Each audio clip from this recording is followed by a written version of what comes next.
I did not want to be the one to start this, but we're getting ready to. It echoes too much. We're getting ready to start the stories about Philip. I don't even know who's going to be first. Me? We've been looking at pictures and videos all day and just crying. Seriously, wasn't he the funniest person on earth? Like, seriously. I don't even know where to start. What story do I tell? To start? All right. Old people get the couch. Old people get the couch. Okay, so I found this picture today. It was of me and Philip and baby Ethan. He was 6 weeks old. And we were driving from Georgia to Utah. We had a huge U-Haul with a trailer behind it. And it was a crazy trip. Am I echoing or is it just me? No, you are echoing because you're coming out of someone else's speaker. So yeah, if you everyone mute unless it's your turn.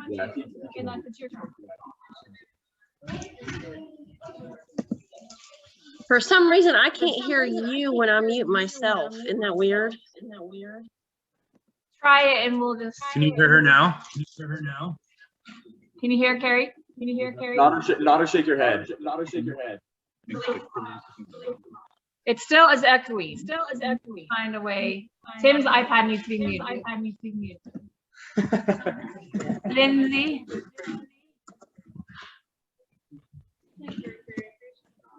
I'm pretty excited that I can tell it's some embarrassing stuff. Make it mad. I know, turn no. If you want to start with like sleep talking or something as well. No. Oh my God. You're the only one that Okay, knows I'll tell. Those will be the two stories I'll tell. So, Lindsay, can you hear if I mute you? Because I think the feedback's coming from you. Sorry, I just muted you again. He's like, can you hear me? I'm sorry. Can you hear me? Good, I can't hear you. Okay, I'm gonna start talking. No echo. Good. Perfect. Okay. Can everyone hear me now? Nod if you can hear me. Okay. Okay, so I'm gonna tell the story of the U-Haul trip. Philip was driving, of course, because it was like a 26-foot long U-Haul and then like another 8 to 10 foot long trailer behind it. And the thing would not go above 50. And we were driving 2,000 miles. So you can just imagine how long of a trip that was for me and for him. But okay. Can you scoot this back further? Mute it. Yeah, we just got to mute it. Okay. Anyway, one of the funniest things on the trip was that, I don't know if you guys know, but Philip has bowel problems. That's all I can say. He could never fart. Yeah, He couldn't. So when gas would build up, he would have to stop and go to the bathroom. And it was really frustrating because he was so afraid he was going to poop his pants. And this was always. Yeah. Anyway, he had to go to the bathroom on the way. And he is particular. He would not stop unless it was a Flying J, which Flying J is not even that nice to me, but he wanted it. And he couldn't find one for the longest time. I mean, it was over an hour. And he was hitting the steering wheel and getting so mad and just like, oh, he was yelling. And I said, just stop anywhere. Or I don't care if you even poop your pants. Like anyway, he ended up finding one and all was well with that. But that was kind of the whole way this trip started. And then we had to go up Harley's Canyon. Mute again. Yep, Lindsay, that's you. Can you mute Lindsay? We'll let you talk through it. Just a second. You're good. Okay. We're good. So we came up Harley's Canyon with this thing, and I'm telling you, we couldn't get above 50 on flat ground. So by the time we got to Parley, it was seriously like 3 miles an hour. We didn't know if we were going to make it to the top of the hill. He was like, come on, truck, come on, truck, come on. We made it, but can I mute you, Lindsay? Yeah. Where are you? Yeah. Where are you? I got it. It keeps. All right. Okay. So we get up to the top of Parley's. We're not quite there yet. And he's so frustrated going 3 miles an hour. And he's doing his same type of thing like he did when we go to the bathroom, hitting and come on. Well, all of a sudden the truck lights start flickering. And this is, I think it's about midnight. I don't know.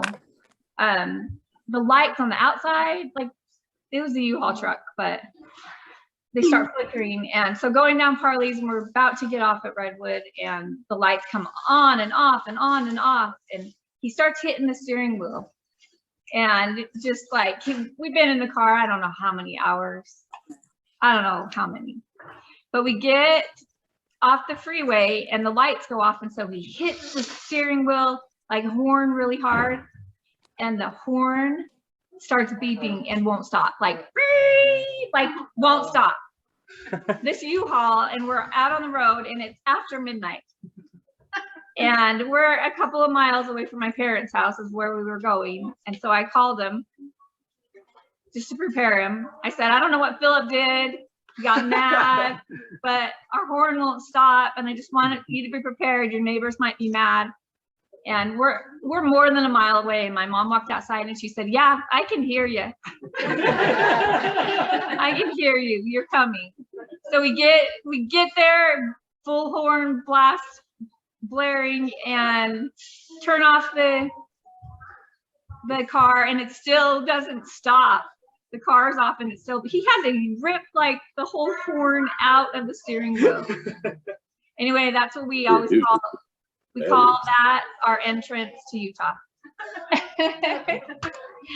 Anyway, my other stories that I have, Ethan was 6 weeks old. He was with us. I thought I was born in Utah. We were moved there half, Oh, and okay. then we went to get the rest of the stuff. Anyway, one of the funniest things about Philip that I don't know if any of you guys knew is that he talked in his sleep. He talked in his sleep. He laughed in his sleep. Is more like it. Everything was funny to him. He doesn't remember. He thinks I'm lying. Well, he knows now that I'm not. But multiple times he would shake the bed and laugh, and I would say, what's so funny? And sometimes he would say something, and sometimes he wouldn't. But one time I got him talking. Well, I got him to say one word. But he was shaking the bed, and he kept laughing. Like he was just like, ooh, like it wasn't super loud, but he was just shaking the bed, and he sat up, and he was kind of like rocking and laughing. And I said, Philip, what is so funny? And he was going, what? I can't do his laugh, but during one of his breaths in between there, I said, Philip, what is so funny? And he breathes and he says, soup.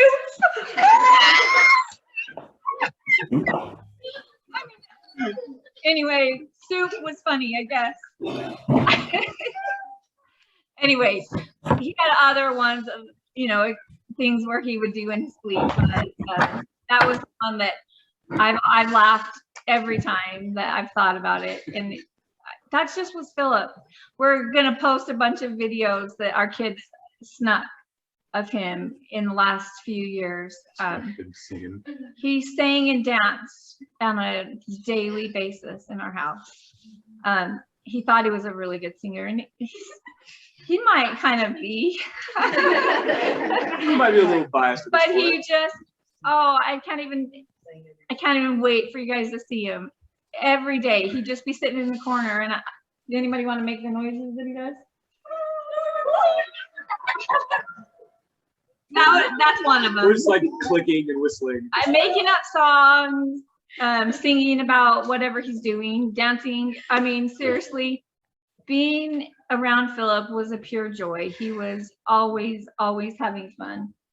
And I'm excited to share parts of that with you. I don't know who's ready next to tell a story, but I think I'm about done talking tonight. Anyone want to share one? I know. I can go next. Okay, Ethan's right here. He's going to go. And then I'll try to get a list of who's going to come next. So I'm sure most of you know that he has plenty of stories of him dealing with cars and hitting stuff with cars, especially when he was younger. This is one that he told a lot.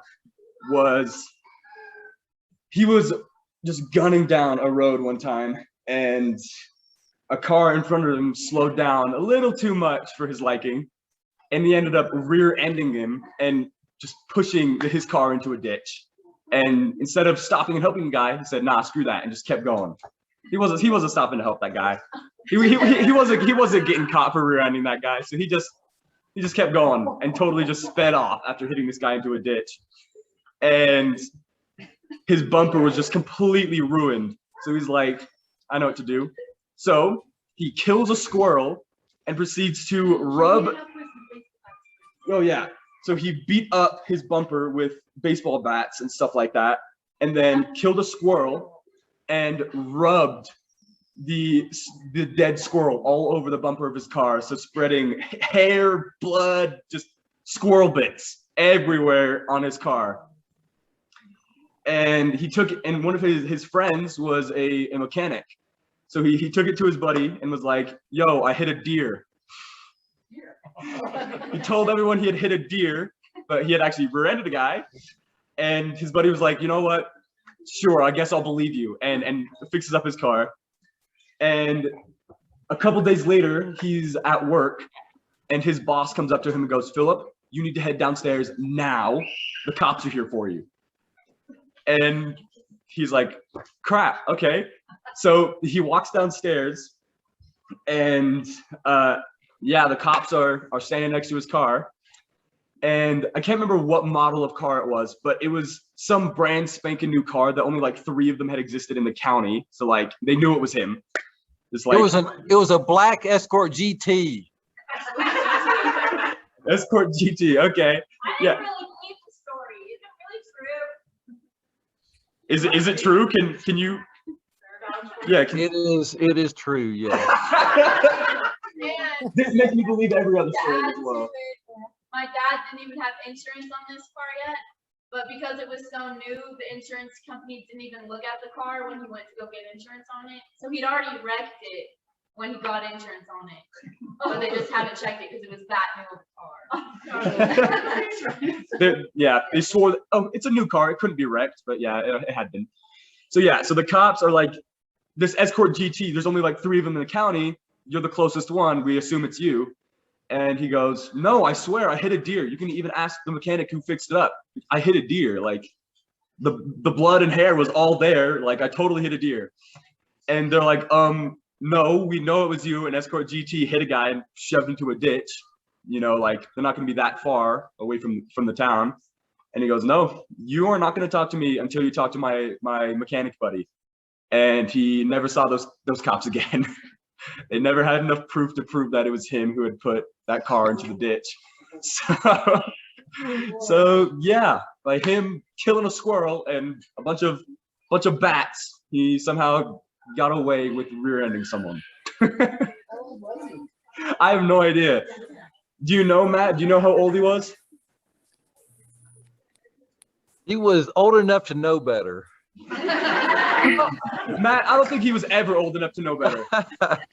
He was probably late teens. You acting like he knew better in his freaking 50s. He didn't. That is very much something he would have done not too long ago. Well, I have another black Escort GT story if you want. Oh yeah, go for it. So this was for Thanksgiving, and we're meeting at the Marlar's house in Jonesboro, Georgia. And he was in Athens at the time. Not all of it. And his sunroof was open and it started to rain. So he was trying to take a shortcut through some brush. It was in the back room. Chicken Brooks. Somebody needs to mute Raylan. Thanks. Sorry about it. Okay. Yep. So anyway, so it started to rain and he didn't want his brand new car to get wet. So he jumped through some brush and he ended up breaking both wrists. So he's driving to Thanksgiving at the Marlar's house in Jonesboro, Georgia with 2 broken wrists. He gets a speeding ticket.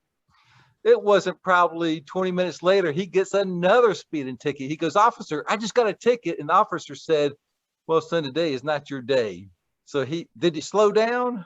No. So he's speeding again, and he passes another state patrolman, and he sees him whipping around, trying to get him. He goes, "I'll be darned if I get a third one." So he lost him.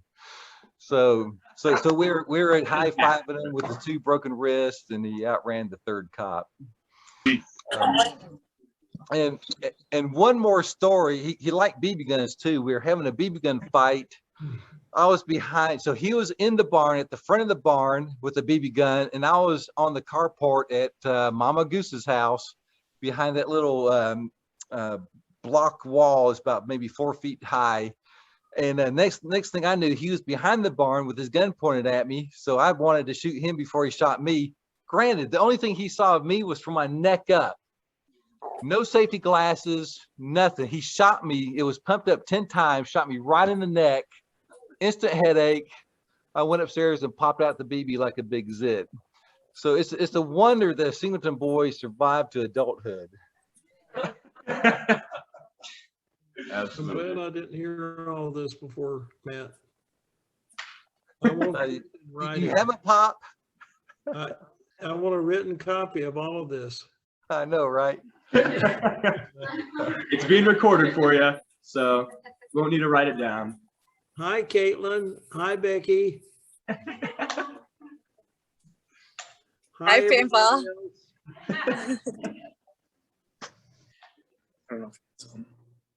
Just say I have a story. You got any stories of him, Pampa? Yeah, he does. Any stories you'd like to tell? I do have one, but I'm going to save it for another time. Oh, Okay. Right. Who's ready for the next one? We want more childhood ones. I can tell a story. Yeah, right. Okay. Pretty crazy though. We both tell it. Well, yeah, it's me and Cole's story. So here, wait. One time, me and Cole were like 5 and 6.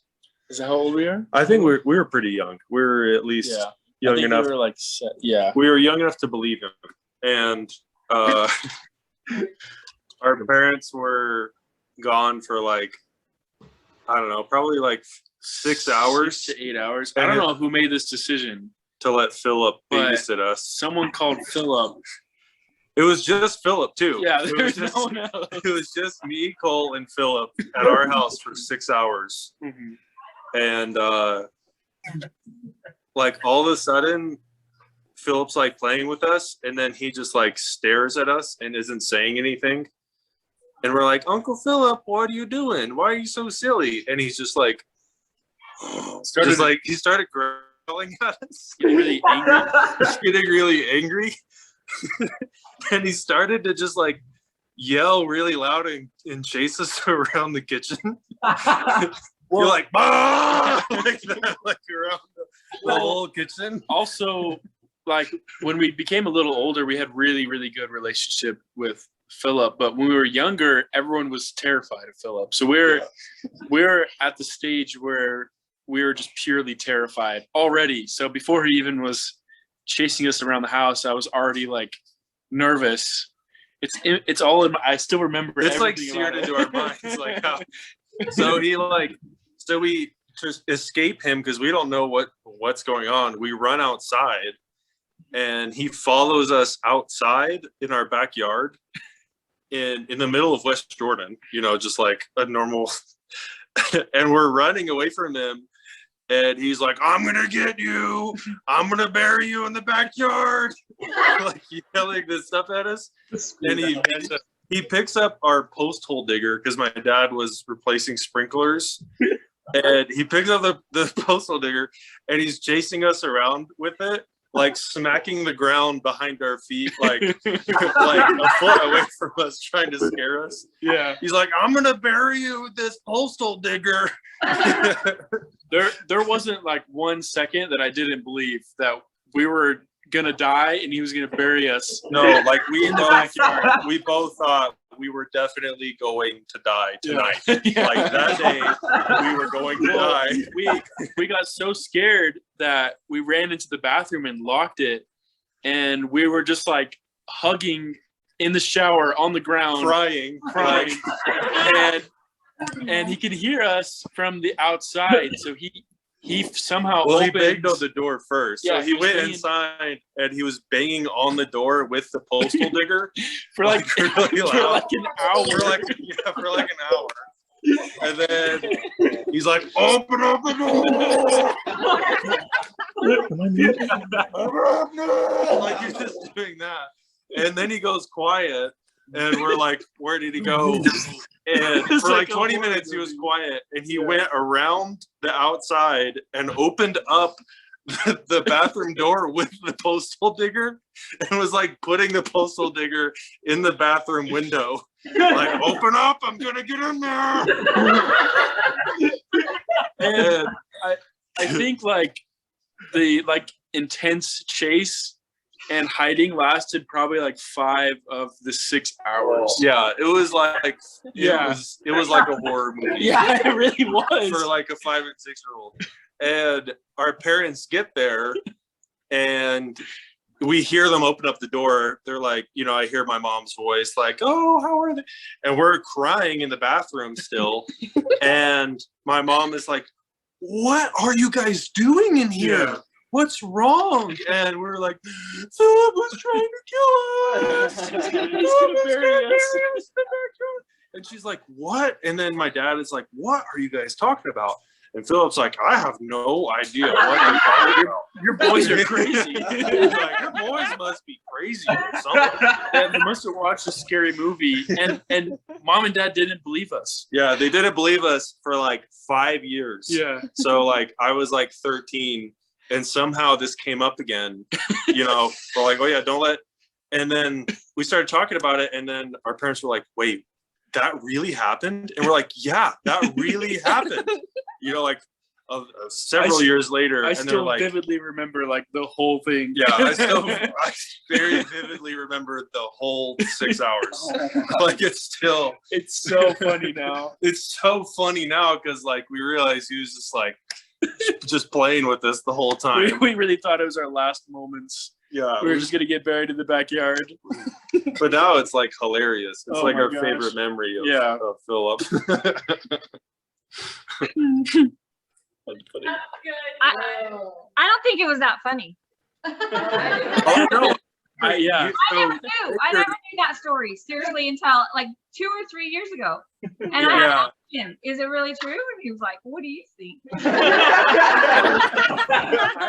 I remember Rory was so mad. I was so mad. Yeah, no one believed us. No one believed us for like so long. Yeah, Nancy's asking if that prepared you for your missions. Yeah, I am. So funny. Yeah. Something like his kids or. Yeah. All right, we're gonna mute you. Oh. All right. I have more stories if no one else does. Oh, is that Keith? Oh, Keith, sorry, we muted you.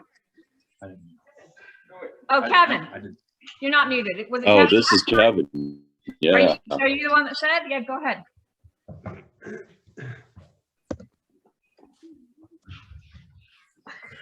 Tell us who you are.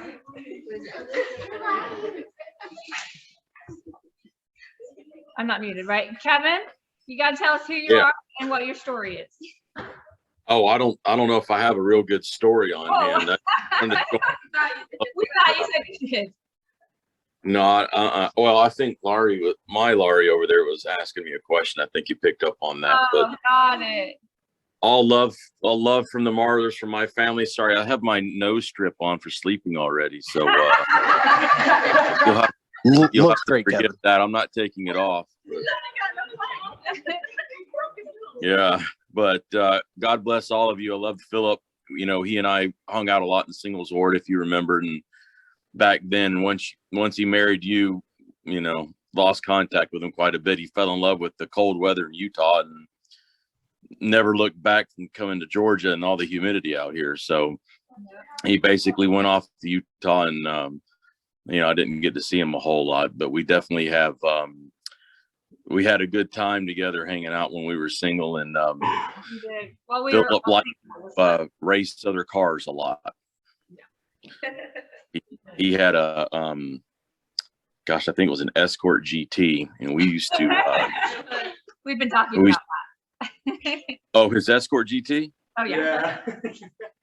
Oh, let me tell you, we pulled up behind a Mustang 5.0 one time at a stoplight over here in Jonesboro, and he got right up on his butt. I mean, almost tapping his bumper. And he starts revving up, and that Mustang's looking in the rear view mirror. You know, that light turned green, and that Mustang took off. And Philip had that. It was a 5-speed GT. And that thing had the same engine as that Mustang 5.0. And we only had about a mile till the next stoplight. And the next stoplight was like Jonesboro Road, like a 6-lane busy road. And Philip is on this guy's bumper going, I think we're at 60 or 70 by, you know, and we're still 3 inches off this guy's bumper. And I'm just, man, I thought we were going to die that night. I mean, and he's giggling the whole time, man, because I'm pooping myself over there in the seat. And he's loving it that he's keeping up with this Mustang and hasn't left his bumper yet. And we finally get almost to the stoplight, and there's railroad tracks just before the stoplight.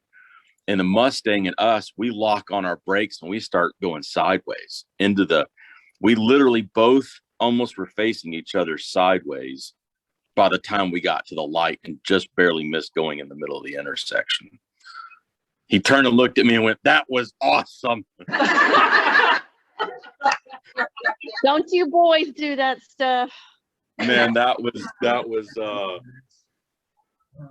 I didn't, you know, yeah, I was a little scared the whole time, but he had that effect. I think Keith, my brother Keith, are you on here, Keith?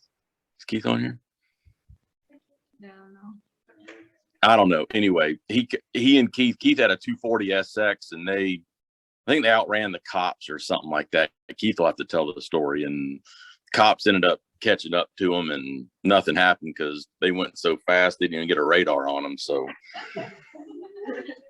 all right, thanks, Kevin. I appreciate that. Do we have something that's not a racing car story? We do, actually. I've got more I can tell later. Yeah, tell them later. So my brother Tim wants to tell a story. Are you ready? Okay. Oh, I gotta go. Just now, you mute yourself, Kevin. Yeah, I'm getting there. Let me figure out how to do it. Hold on. Okay. All right, we're gonna have someone else if Tim doesn't. I'm here. Oh, there's Tim. Thanks. Tim, introduce yourself. I'm Tim Clausen. I'm Lori's little brother. When I was 16 and in high school, Lori and Philip came out to Utah, and I had just gotten out of school, and they came up to me and said, "Hey, why don't you come back to Georgia with us this summer?" And I just got my first full-time job, and I was like, "Okay, I'll go out there." And it was like a one-way. They'll drive me out there, and we'll just hang out. So at that time, Philip was unemployed, and Ashton was born, and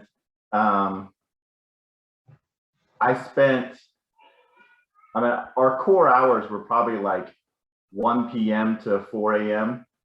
But I was 16 years old and just hung out with Philip and Lori and Ashton at the pool and went and played tennis.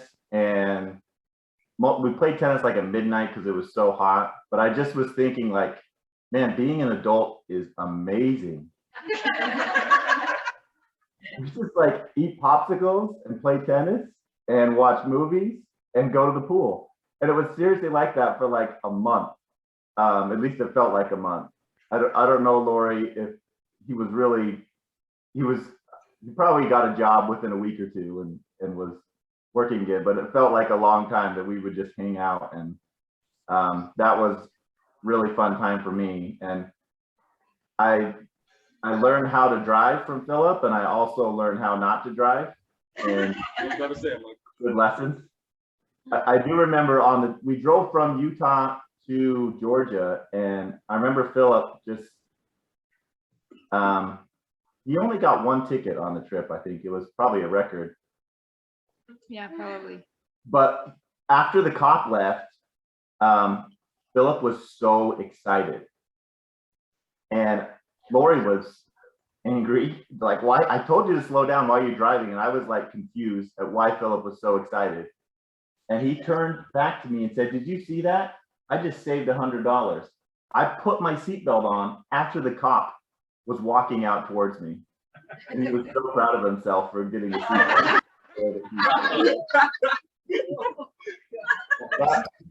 He kept account of the tickets. Did he tell you the ticket number it was?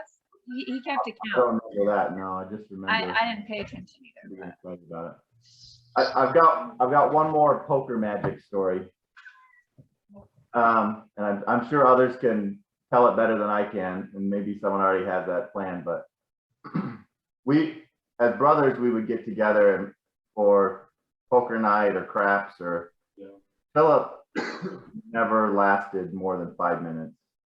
He would go all in and have a good time for a few minutes and then be out, except for one night. I think it was Aaron's birthday at one of our the courthouse. But we were playing poker, and Philip was so sick of us all betting minimum, and Brent just kind of working all of us at the poker table. He just started going all in and didn't look at his cards. He wouldn't look at his cards. He would just say, I'm all in. And the rest of us like looked around like, okay, we can do that too. I'm all in. And so I think a couple of us went all in and played his little game, and he kept winning. And we're like, Philip, you're stupid. We need to teach you a lesson in your late 40s. But so then we started, I don't know who created the strategy. There were probably 10 of us around the table, but someone said, okay, we can't let Philip win not looking at his cards. We need to decide which one of us has the best hand, and that person will go on it all in. And for probably 20 minutes, Philip won every hand. He worked us without ever looking at his cards. You guys were screaming that you woke up the whole house. Aaron took his shirt off. Aaron had like 2 pair, and he took his shirt off and said, I'm all in too, Philip. Philip got some draw at the end. He just anyway, it was good to finally see Philip win at poker, because he only lasted 5 minutes until this one night, and he didn't have to win any money because we don't bet money, but it was fun anyway. Awesome, thanks, Tim. I think. All right, Christy's raising her hand. Christy, do you want to let Dad go first? Yeah. Dad says he has a story. Then you're next. You got.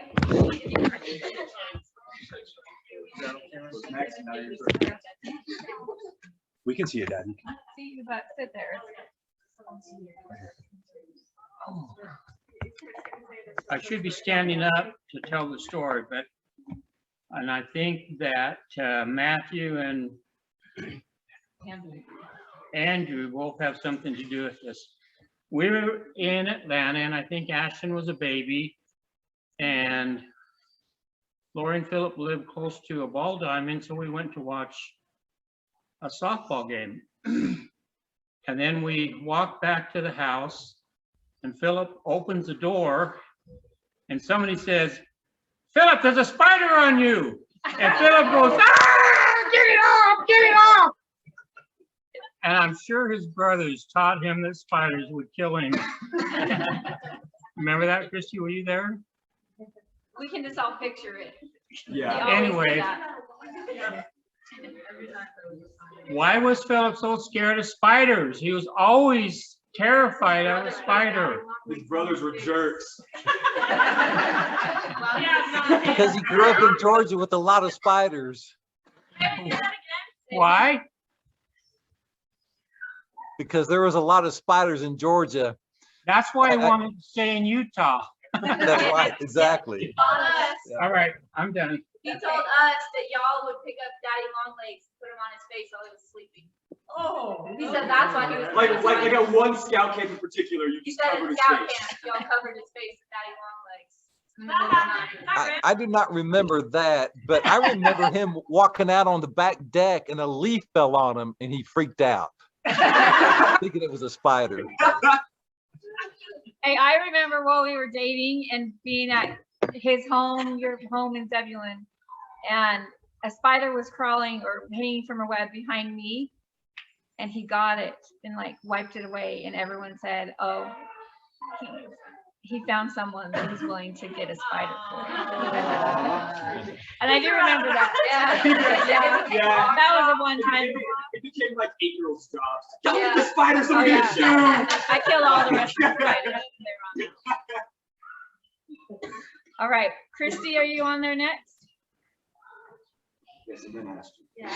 Yeah, that's really funny because I have a spider story too.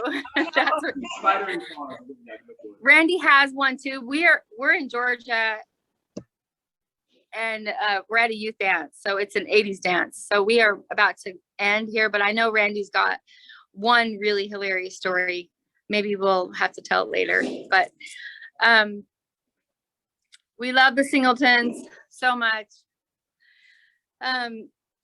This is really funny though. This is when Ashton and Skylar and Cade were all young. I think Cade was 1.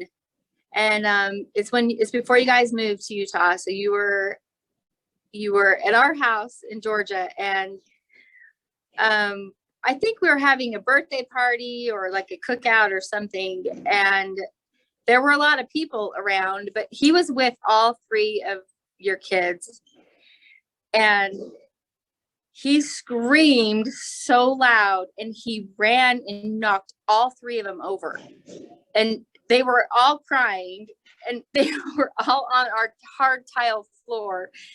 And he ran out the door into the garage. And I'm like, what just happened? Philip's gone. He was screaming. He was like, ah! And he ran, and I ran over there and I said, Ashton, what is going on? And Ashton said, oh, there it is. There's the spider. It was this tiny little black little like garden spider. And Cade just ran over and stepped on it after he got up. So we were laughing so hard. Yeah, he's scared to death of spiders, but I missed a lot of the stories, so we're gonna have to go back and watch it.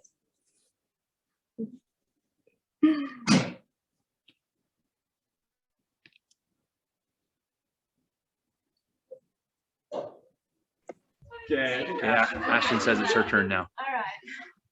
So, oh, you got it? Okay. So, anyone that knew my dad knew he was pretty into wrestling, even with all of us kids, even no matter how little we were. But he always had an excuse for it. It was never like that he just wanted to wrestle. So one of his excuses was he told us this story about when he said I don't remember how old he said he was, but he was young and he was living at his house in the middle of the woods. And he said he was out in the woods one night and he was just walking by himself and he saw these 2 red eyes staring at him from the middle of nowhere. And he started just running away from it. And this thing sprinted at him and it bit him on the hand, whatever this thing was. And he said it like changed him. and it would take over the hand that it had bit. And he'd be like, the claw! Oh my gosh, the claw! Ashton, save me! And he would come and just like grab whatever part of us and like not let go and just like wrestle us to the ground with that part. He'd grab our legs, our arms, our shoulders, whatever, our necks. Like 40. Yeah, like he would do that forever. He'd all be like, oh my gosh, the claw! Ashton! Like he had no control over it, pretending he was trying to hold his own hand back from getting us. It was so funny. Like he always did stuff like that. He'd always dig his 2 fingers right here into our collarbone and say, in the neck where the chickens peck. And now Kay does that. But he always wanted to tackle us, or he's always getting rough with us. He said it was making us tough. Another little thing that he would always do is he'd always take his shirt and put it over our head and then like pull us against him so that we like, couldn't get out. Just like his shirt up to our neck, we're just struggling. You could see like the entire imprint of our face against the shirt. Yeah, we would do anything to get out of the shirt. We would just like stand up so we could get our heads out of the same hole as his own shirt. But yeah, he would pull it so tight against us, like our head would be here and he would like pull it against like his shirt around our head, and so our entire face, we like can't even breathe because it felt like we couldn't breathe. But yeah, he always just wanted to play rough with all of us. Or one of us would be laying on the floor and he'd come and lay on top of us. Yeah, he would lay on top of us because he knew he was so much heavier than all of us. Couldn't get up. He would like smother us with blankets and like put the blankets down on top of us so we couldn't get up. He's always like, say the magic word and he'll let us out. He'd say the magic word. What was it? I don't know. I think it was always just please. But well, I feel like Skylar always said it, and I would like a few of us would never. We were just as stubborn as him. We would never say please. We just suffer trying to scream, suffer, cry. We would never say please because we didn't want to give in. Oh yeah, that's what Kate did too. Yeah, he'd slowly let spit dangle into our face and he'd suck it back up at the last moment. Yeah, he would. He would like threaten us with spit onto our faces. That was one way you could always get out of my dad's hold though. If there was 2 things he was afraid of, one was spiders and the second was spit. You could lick him and he would let you go in an instant, no matter how long he had held you. Like that was all, I would always use that. Like he'd have me in a chokehold and I'd just lick him and I was free in an instant. Like, he'd always like, you're disgusting. So funny. I have a story that's kind of like that. Okay. But I think Cora wants to. It just is kind of added to the stories that have already been told, but I'm Lori's sister. And we've lived in St. George and Vegas, and Philip and the kids, I have 7 kids and the Singletons have 8. So we've almost always had a pool, and it's usually for the kids, right? To like entertain the kids. And if they ever went swimming with Philip, all of the kids would be inside dripping wet, bawling because Philip tried to drown them in the pool. like every child that entered the pool. And I had a hard time. Yeah, or adults, but I would go out to the pool and Philip is just laying out on, the mat with all these little kiddie pool floaties around. And he just looked at me and said, "This is the life, man. You are living the life." He always had the pool to himself. All the kids were traumatized, and they got to the point where if he was near the pool, they ran inside, like, even if he wasn't swimming. And then I don't know why that's funny either. No one drowned, but the first time I really had an experience in Philip's car, I think I was 17 or 18. And Lori, were you pregnant? I was like 6 weeks pregnant. She was 6 weeks pregnant with Ashton. And I had gone out to Georgia to visit, and we were on our way to a Singleton lunch or gathering of some kind. And Philip didn't want to go, but he didn't tell us. He just didn't turn to us and say, you know, I don't want to go. Instead, he like sped his car 120 miles an hour in a craze. He was so mad, and Lori was mad at him for driving that way. And so he kicked us out of the car in the middle of nowhere. No, it was, I demanded. Oh yeah. I said, to get out, take us home. He said, He just dropped us off, and it was before cell phone days. So we. No, I had a cell phone. Oh, okay. Well, anyway, so we got picked up.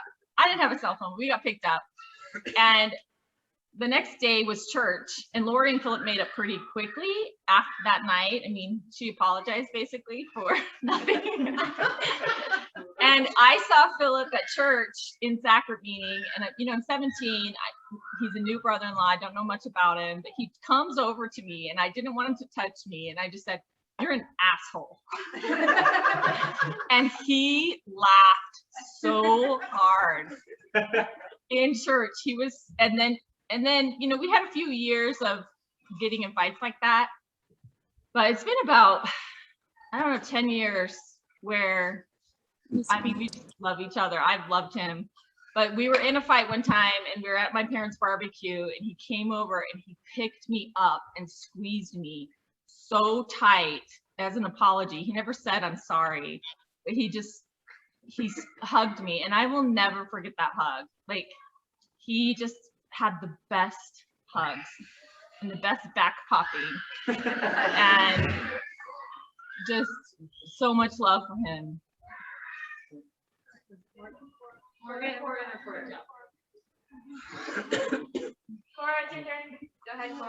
Okay, can you guys hear me?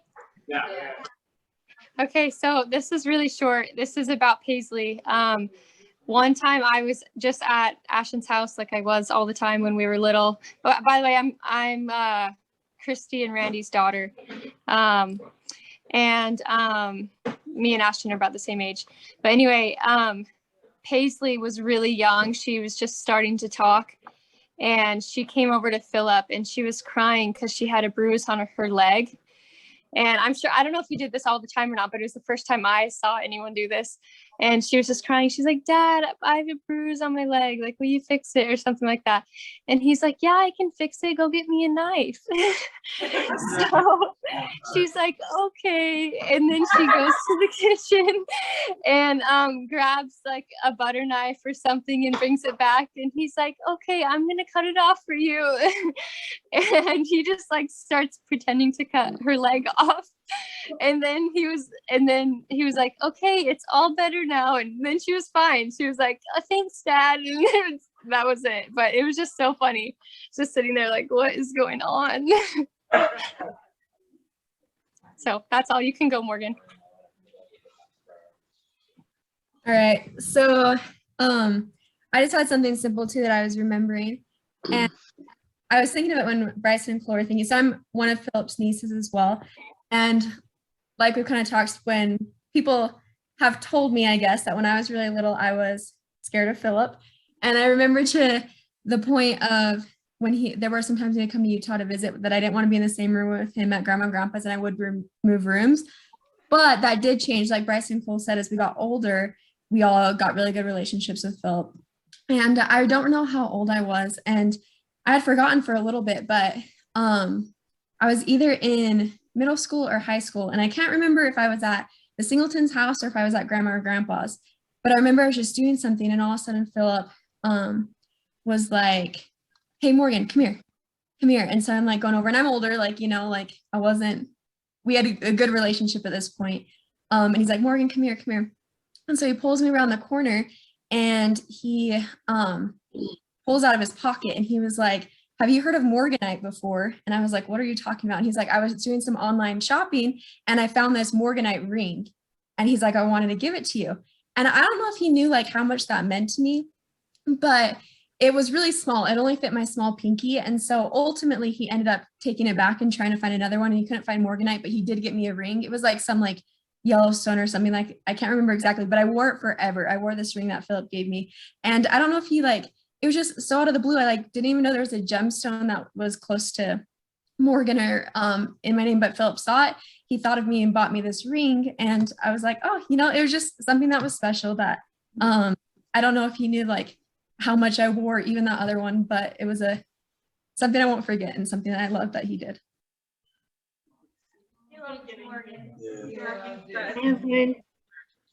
I have one. Can you hear me? Okay. Morgan, I have a really sweet one too about a ring. Cindy, tell everyone who you are. I am Lori's youngest sister. So when Lori and Philip got married, I was 8 years old. And I don't have any memories of being traumatized. I don't know. I mean, I think he would like bug, but I didn't have any big, scary, traumatizing moments. But one time, I think I was probably about 10 or 12. We went to Florida and we were on just a gift shop on the beach. And I don't know how it came about, but Philip bought me this little ring that had waves on it. And I wore it forever, but I remember Lori like looking at me and like whispering like, oh, that means he likes you. Like he doesn't just go buy rings for anybody. It was really sweet. Like Morgan, a ring. But also I don't know, we would draw names for Christmas and either Lori and Philip got my name or Philip did. And does he have like a weird sense of fashion? Like he like yeah, when it comes to like accessories, like wow. He knows what's cute and like he knows. He would buy all my clothes. Yeah, okay. So he had bought me a bunch of outfits and Lori was like, Philip did all of that. That's all Philip.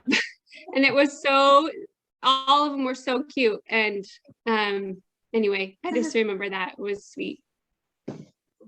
I remember like a tiny little story. Yeah, I got something too. Thanks, Cindy. And Jocelyn. My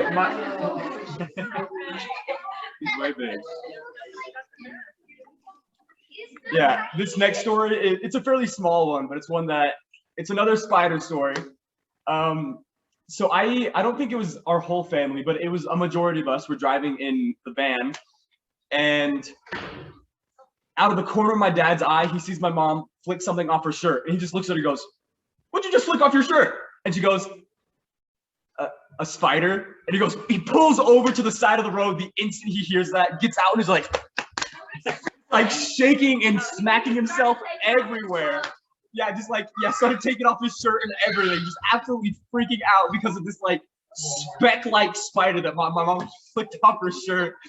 And I just remember him standing like in the middle of the street, just like freaking out because of a spider he couldn't even see. Like just something he didn't even know was there, and it still like haunted him to his core. So that's just a little thing I just remembered. So yep. Wait, Lori has something kind of has to do with that, right? It just happened. So okay, so we went to Florida this year, and something about trips always made Philip grumpy. Like I don't know what, the plane ride, whatever. We ended up renting a passenger van, and it wouldn't say whether it was 12 or 15, and we ended up getting a 12. And I was hoping for 15 because we were traveling with others who needed ride with us, and it ended up being a 12, and I still squished people in with us, and it made Philip mad. And he was grumpy, so he wouldn't drive, and I don't know what else happened, but I was driving and it was raining and all these things were happening, and I just dealt with it. I drove. But he stayed grumpy for hours of this drive. And I don't know if you guys saw a lot of his beard that came in the last 2 years, but he called it his COVID beard. But it was long, and I never really liked it until the end. I guess I started to like it, but he knew I hated his beard. And we're in Florida and we're driving, and I look over and he's got this huge bee stuck in his beard. And it's pretty similar to spider stories and whatever. I was very careful. I knew he was gonna freak. So I started out, I said, okay, Philip, don't freak out. And we're already mad at each other. And he says, what? He's like, flips up, what? And I'm like, you have a bee, I think, in your beard? And he just flipped out. What? And it fell somewhere. We didn't believe her. He never saw it. He never saw it. And it was big. And I laughed for like an hour. Like I was driving and I could not stop picturing this freak out. Especially because I knew it wasn't a spider, it was a bee. And it was just hanging out in his beard. Anyway, that was just in like March or April this year. And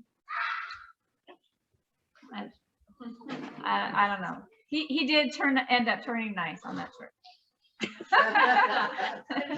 You knew how to get him, Lori.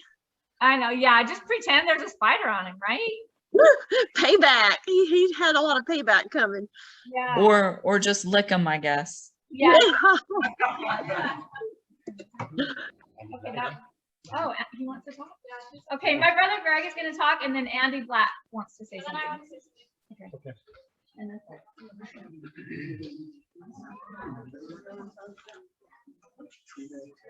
So I am Greg. I am the oldest, so just the oldest brother, right above Lori. So it's number one, and then she's the second child. But I've got a few stories about Philip. One thing that just came to mind is when our kids turned 8, we would go and take them to dinner, and we would read a little book about the birds and the bees.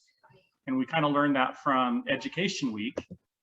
And Morgan had just turned 8, and we had taken her out to dinner, and I thought, well, Lori and Philip have a lot of kids that are the same age. Maybe they would like this idea. And I went and showed this book to Philip that we had read to our kids, and it had some drawings in it and some things that would help teach about the birds and the bees, and had like these two little overweight couples that were no clothes on. And Philip saw that and he laughed so hard that tears were coming, and he was hollering, and he goes, this is the funniest thing I've ever seen. He flips through a couple other pages, and I mean, it was so funny just to hear him react about that. I'm never reading that to my kids. But for a while, Philip and I worked at L3 as well as my brother Scott, and Amy's dad was there.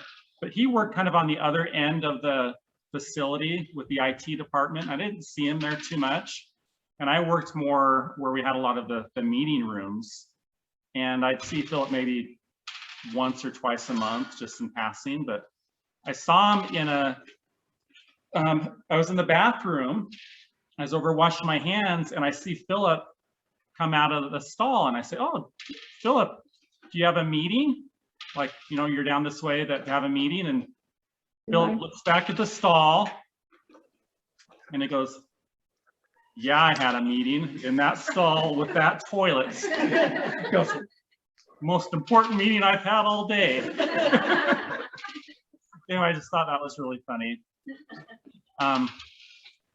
But hearing some of the things that he did, my oldest kids were, when they were young, scared of Philip.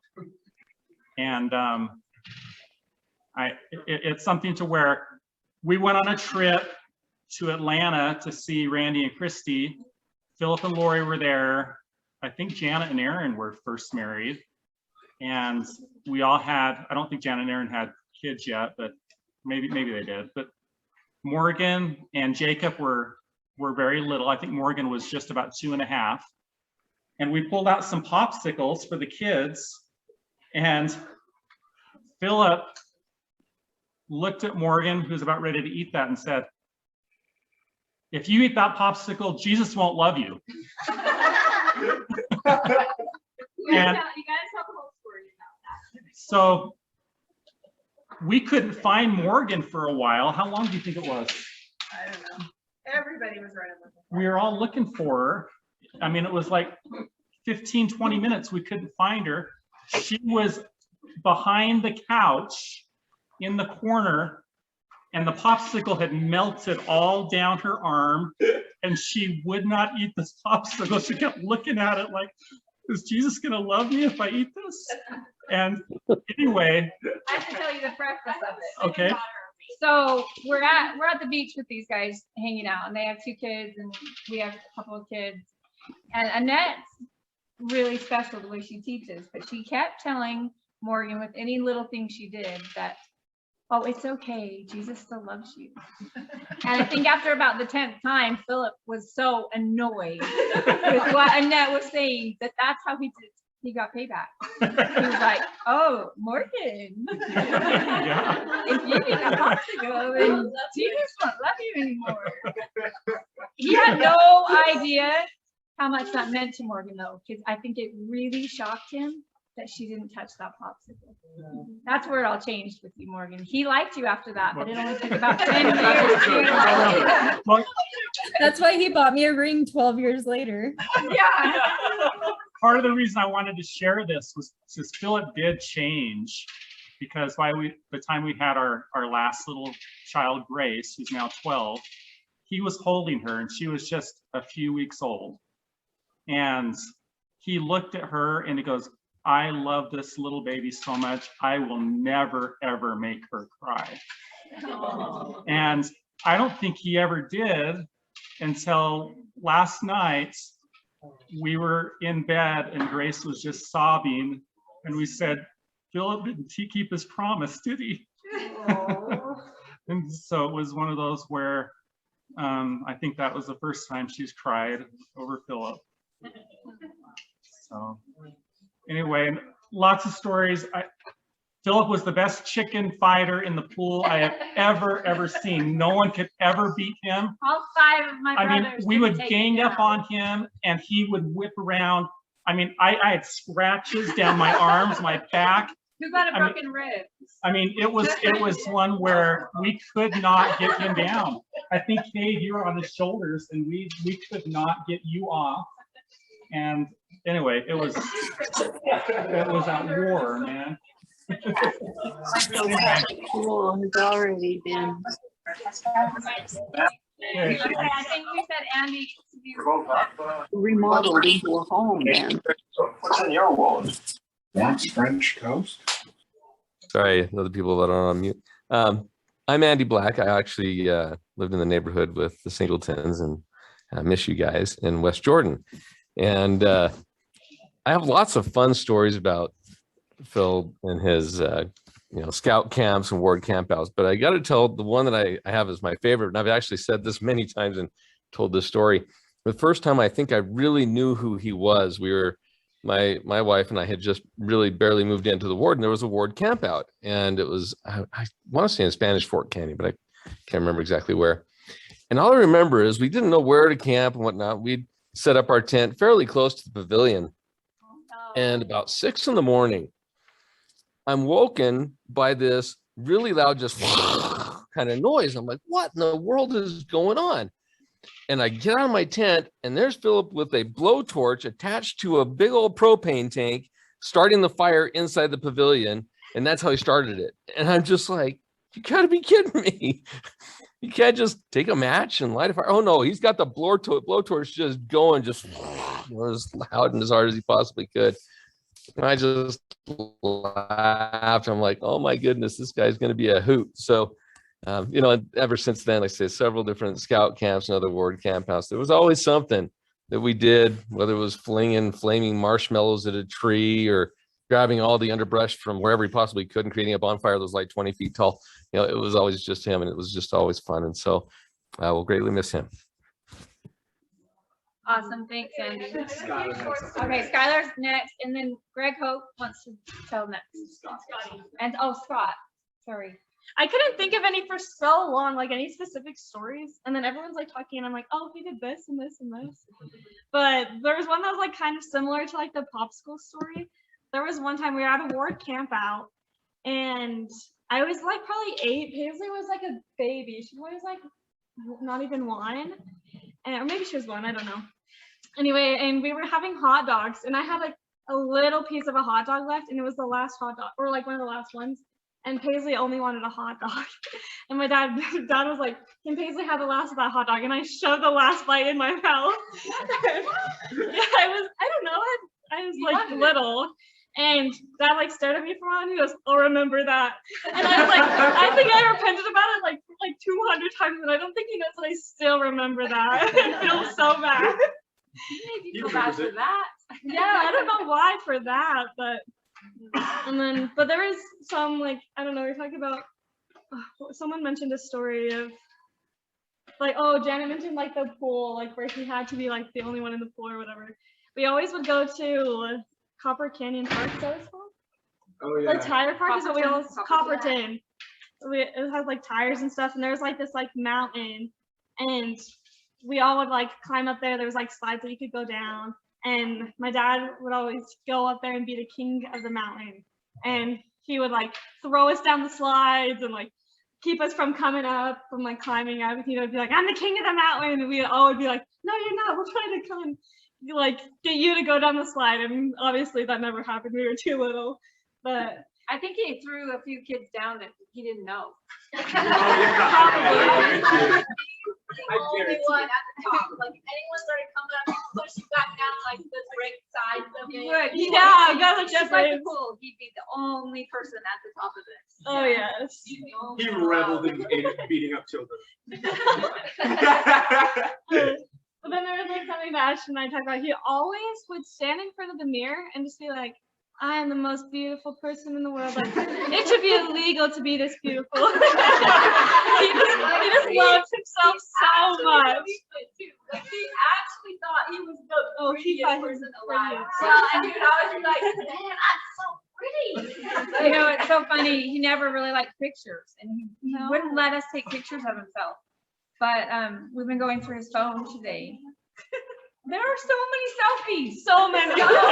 so many videos of him like checking himself out. So we funny. have laughed all day. I cannot believe the stuff that he had way more pictures of himself on his phone. Yeah, I was like, I don't have any pictures of Dad, and then I'm like, okay, I start sending them to everybody. We've all been like sending each other in our family group chat. There's like so many of his selfies. So many videos of him singing. So many videos of him singing. He always said he was the songbird of his generation. Yeah, and he'd always sing. He's like, "I'm the songbird of my generation." The one we watched over and over today. What did he say? "I'm the greatest singer in the world." I'm the greatest singer in the world. This is gonna be a video that everyone's gonna I caught him singing it, so I was like hiding behind the wall, and I was like, I can't let him know that I am videoing this. I was videoing for like a minute and a half, and he just was like at the top of his he's like, "I'm the best singer in the world." And then he'd go, "Right, Xander?" And then Xander was like playing on the computer, and he'd be like, "What, Dad?" And he'd be like, "Right, Xander?" And he'd be like, "I don't know." Skylar, Yeah. Skylar, as a Singleton brother, I can attest to the fact that we are very pretty. Yeah, but he was the prettiest. Sorry, Matt. Sorry, Andrew. Yes, but Philip was the only one that knew how to match clothes.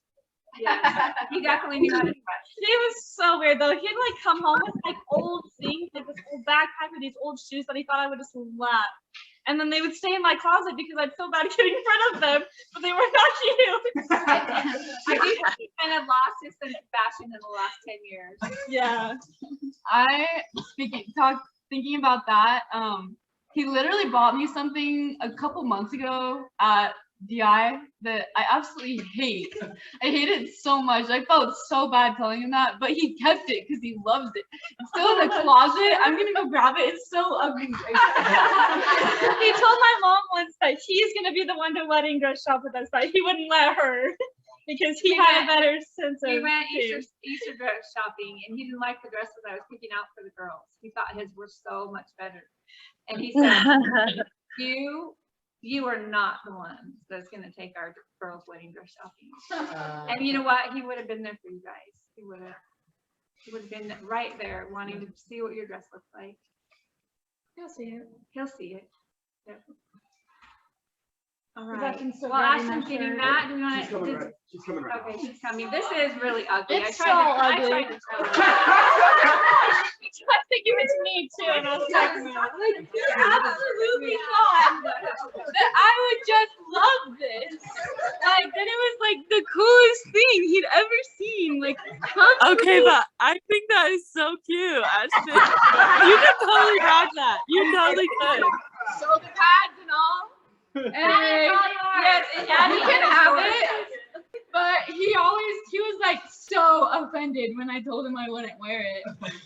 And I felt bad, but Addie, you can have it, I said. I have a really fast one that was super recent as well. I have a video of it. I tried to send it in the big group me, but it wouldn't send. I'm Randy and Christy's daughter, one of Philip's nieces, and this was also on the Florida trip. I think we had two flights. Anyway, we were all absolutely exhausted. There was a lot of us, and Hudson and I just kind of hitched along with everybody because we wanted to go as well. And we were in the Atlanta airport, and there's a train in the Atlanta airport to get from the terminals to the baggage claim or whatever. And we were everyone was exhausted, like no sleep at all. And it would stop. You'd be at like A, and then it would stop, and then you'd go to B, and then it would stop. But we were trying to get to the last one. Anyway, he would like ready himself and get in like a running stance before the train would go. And when it would go, he would like start running, and he would knock every single kid down on the way to the edge of the train. And everyone was so tired, so it was so much funnier because we were all super loopy. Also, my name's Hudson. I'm Madison's husband. He was also pole dancing on the poles. And everybody, I was like exhausted and like hazed because we like drove for 6 hours. Yeah. I guess somehow. It's pretty grainy. Yeah. There you go. Yeah. Yeah, he was dancing. It was like pole dancing for Yeah. us. Anyway, he was definitely making us all laugh when we were all pretty tired. I was mad because there are other people on the train, you know, and all of you guys are running back and forth. But I was watching the video today, and I just remember thinking, why did I get so mad at everything he did? It was all in fun. It was so much fun. He was. Okay, we're gonna. Greg Hoke is gonna have a story, and then Scott is next, and then we'll keep track if you guys have more. Hi, can you hear me? Yes. Hi, Lori and family. Miss you guys. We miss you too. Just two quick stories we were laughing about today with Philip. We lived across from the Singletons for 10.5 years. And Philip and I were home teaching companions, but that's the second story. The first story, it was several years ago that I think a niece was staying with you, and then she moved back home somewhere, and the car was just sitting out in front of your house, and it was unregistered. And so Philip called me one night, and he said, "Hey, I need your help in your truck." And it had snowed, and so we hooked up this car. We didn't have keys. And we drugged the car about 2 miles outside of the neighborhood and just dropped it on the side of the road. And I have no idea what happened to it after that. Do you remember that? You remember that car? I didn't know it was you that helped him. I knew. He told me just. Yeah, well, and he was waiting for the right night because the road needed to be slick so we could pull it on the drag it on the street. So classic Philip. But I want everyone to know. I want to Yeah, I want to. say the last month he actually showed me where he dropped the truck. Oh, really? Yeah, it Well, was good. where we got the U-Haul to move back and forth from he said, this is right where I dropped Crystal's car. Yep, we just left it and no idea what happened. But funny story about Philip. We were home teaching companions for several years. He did not like to go out home teaching, and so he developed a modified program called drive-by home teaching.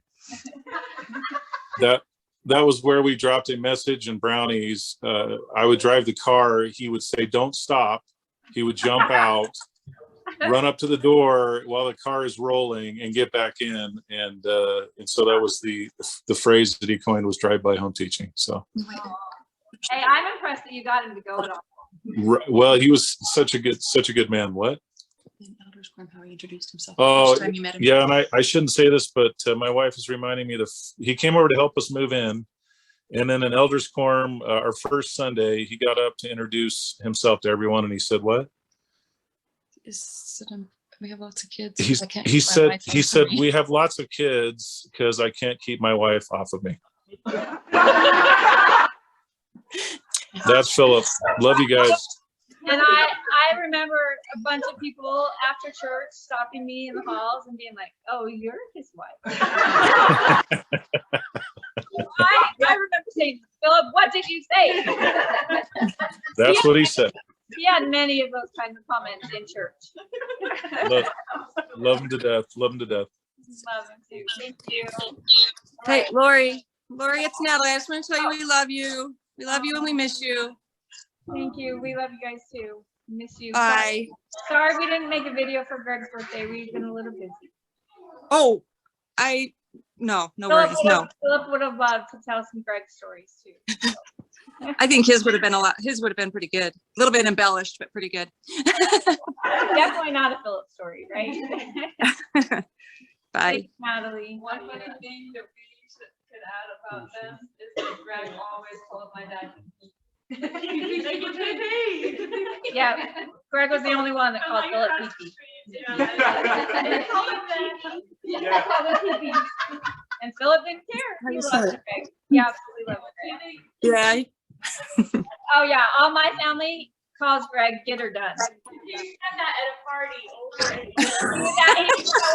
You guys came to one of our family parties and you just kept saying that over and over. "Get her done." And they would always say, "Oh, was that get her done?" I do that with "Get Her Done." Yeah. Get her done. All right, Scott. My name's Scott, and I was on my mission when Lori and Philip got married. I'm one of Lori's brothers. So I met Philip in 1999, right before the 4th of July.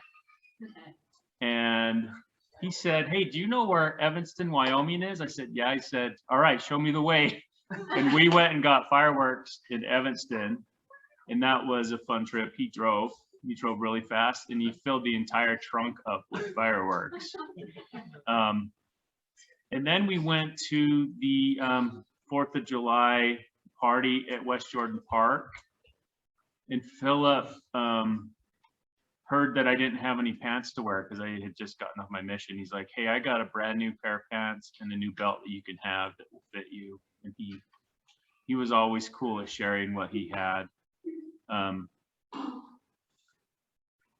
And I remember another time in the car with Philip when he went around a turn and hit a bump, and I was in the back of the car, and Ashton flew out of her car seat and landed at my feet. She was about 1.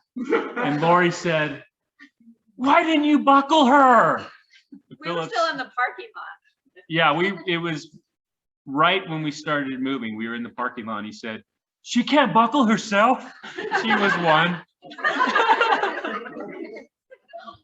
Hey, Scott, go ahead and tell your headlock story. Oh yeah, my first time wrestling with Philip, I should have taken it more seriously. Yeah, he kept telling me I needed to give up during our wrestling match, and he hadn't pinned me. And I said no. And he said, "All right." And he got me in a headlock. and I couldn't talk after that, but he choked me until I passed out. No. Well, I didn't allow it. Lori was hitting Philip with a plastic baseball bat while he was choking me. And he kept saying, this was the first time I'd seen him do it, but he kept saying, my brothers and I would do this all the time. It's okay if they pass out. And this was my little brother. I was not going to allow him to do that. And yes, I was hitting him on top of his head. And I couldn't even talk. But so one time I wanted to get Philip a really good gift for his birthday, and I didn't know what to get him, but I ended up giving him a fire safe that you carry like a briefcase. And he said, you know, this is the best gift I've ever gotten, because one of the best gifts I've ever gotten, because I have so much cool stuff that I need to keep safe. And he went home and he filled it all up that night. He still has it. Well, we still have it. Yeah. But we just missed his birthday and he was sick. We couldn't see him, and I got a present. I'm gonna give it to Lori, but I think Philip would think it's cool. It's a petrified piece of dinosaur crap. He would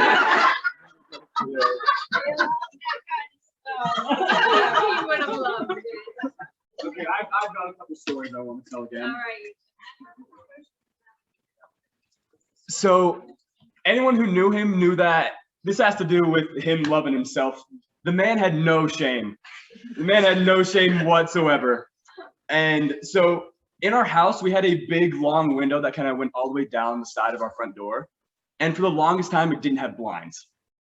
And he would just walk around and just strut in like just his garments, probably just his garment bottoms, and probably pretty much just dance in front of that window. And just like, if anyone's lucky enough to just peer through that one window that's right next to the door, he would just walk out the front door and start dancing as well in just his garment bottoms. But he used to say, or at least I heard him say, just like, he's like, man, whoever looks through this window is so lucky. Like, and another thing is, like, during the Florida trip just this year, we were really high up in this hotel, and which means we just got a crap ton of wind outside our window and on our balcony. And he was just like, this is where I'm gonna come after my showers to dry off every night. And guess what? He did. He did. He would walk out butt naked onto the balcony after his showers and just have the wind dry him off. And then he's like, after the second time I did that, he's like, I decided to look left and right. And he realized that, wow, the sides are lined with balconies. And so just up and down as far as you can look, other people's balconies are. And he's just like, man, someone could have just walked out to the balcony and seen all this. Yeah. But there was one, like the balcony right to our left, it wasn't a balcony. It was actually a pathway to get to rooms. So several people had to walk that to get to their rooms, not just a single family. And he's like, maybe I should do this later at night when less people are gonna come out. It didn't stop him from going out. He just said, yeah, I'll do it later at night when less people are gonna walk out. Oh my God. And pretty similar to what Scott got him with the petrified poop, we went to the petrified forest for a family reunion one time. And for hours, no one could find him. And then he just shows up at like the bottom of the mountain and goes, yeah, I climbed the top of the mountain. And we're like, why? He goes, we're at the petrified forest. I'm gonna find some petrified wood for me to take home. And he had dug out a like boulder of just petrified wood and just tossed it down the mountain and had it roll all the way to our campsite. And we still have it to this day. Hey, you can't say that. We've already said a couple stories like that. Yeah, and just probably like this straight up like, how much do you think it weighs? It weighs like 40 pounds. It's straight up like a crap ton of weight in this like little rock, and he refused to let it go. Like he's like, I went up there, dug it out, and tossed it down the mountain. I earned this rock. He's like, no one's gonna take it from me. I earned this. He still had it to this day, and he also had like a bunch of little pieces. But yeah, that big piece. When we got home after the trip, he just like set it on our coffee room in our living room coffee table, and he goes, "This is where it's gonna stay." And my mom was like, "It is not gonna stay in the middle of our living room coffee table." And he's like, Yeah, it is.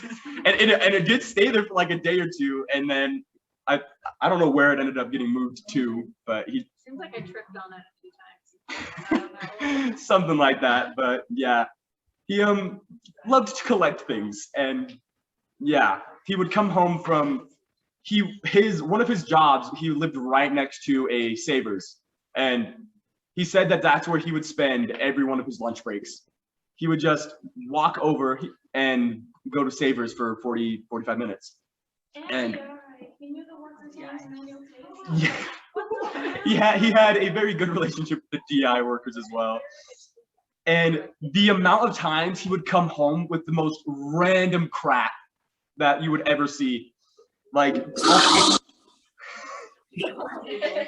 Lindsay, you're unmuted again. But yeah, he would just come home with all sorts of pots and vases and just these massive, just like glass jars. And he goes, yeah, I'm going to fill these with coins. He would just go to the bank.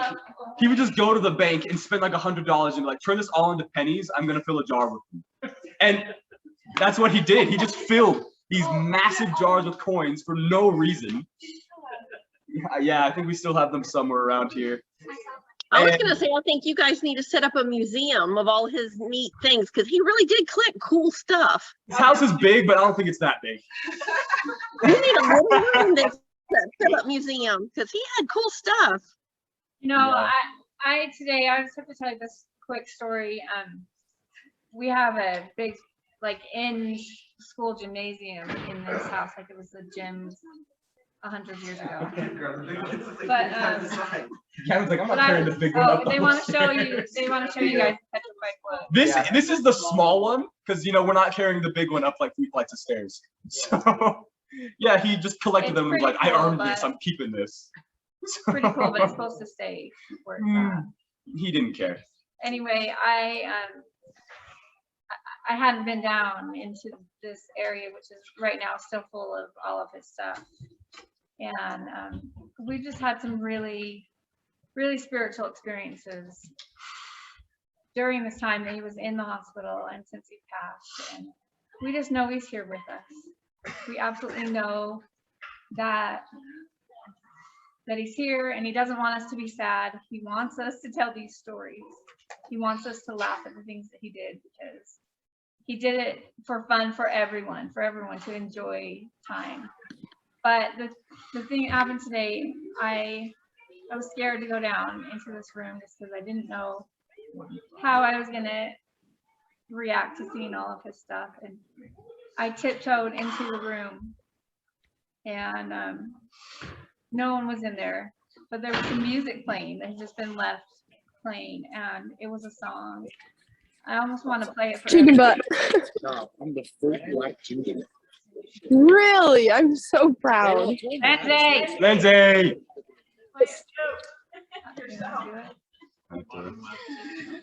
Anyway. No, that's for me though. Should I play from her phone? You should play it. Go after you. Okay.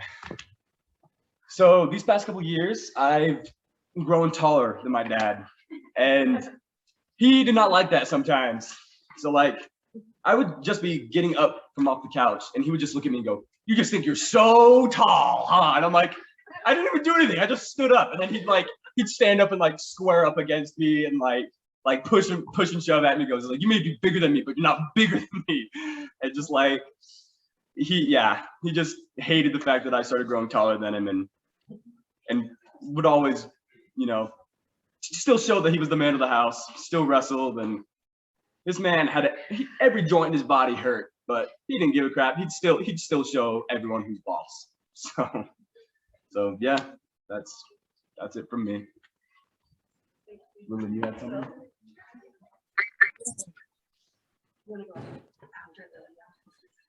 Okay, I'm Lily. I'm Lori's niece. And I guess a lot of people tell me a lot that I was Philip's favorite niece or whatever. And he never wanted to make me cry. But I'm pretty sure every time I went over there, I still cried because how scared I was of him. And I remember one time, and I was like, "Oh, I'm not ever messing with this dude ever again." was when me and Anna, my sister, went over there to play with the kids or whatever. And Anna had her blanket that she had when she was like a baby, and it was like a rope. Now she was older, and it was just like nothing there, and she was like smelling it all the time. And Philip comes up to her and is like, grabs the blanket from her and just starts ripping the blanket up right in front of Anna, and Anna's just like staring at her, just like about to go into tears. And I just looked at him and I was like, what is going on? So then he took the blanket and hid it from Anna, and Anna just starts bawling. It's like, I don't know what's going on. And then my parents and I think Lori finally figured out why Anna was crying so much, and she was so mad at Philip. She was like, you are never hurting this child again. It's like the worst feeling that Anna had ever had. Oh, I had to demand that he would go find the blanket and give it back. And he was like, oh, no one will ever find it. No, and it was like in the trash or something. Like he put it under the trash bag in the trash can, and no one ever was gonna find that. And, it wasn't until recent years like I wasn't traumatized. Like I wasn't scared anymore of him. He was like, oh no, you're actually like cool. And I was like, yeah, because I never like talked around you, and I'd always avoid him.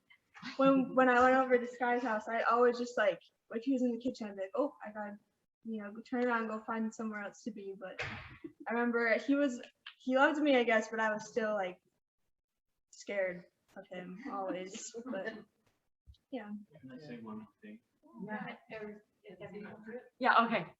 I'm Debbie. I'm Lori's sister as well. I'm Lily's mom. He did love Lily when she was a baby.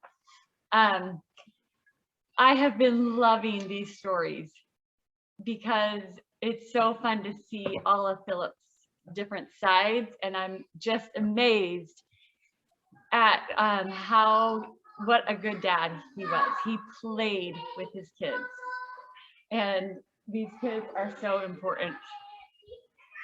And we're going to be sending them so much love and support. And there's so many people on this Zoom call that I can tell is just here for the Singletons. Okay, so I loved Philip. I was never scared of him. I loved giving Philip hugs. Even if he looked mean and grouchy, I loved Philip hugs. And I have a passed out story. There was one time that I got really mad at Philip.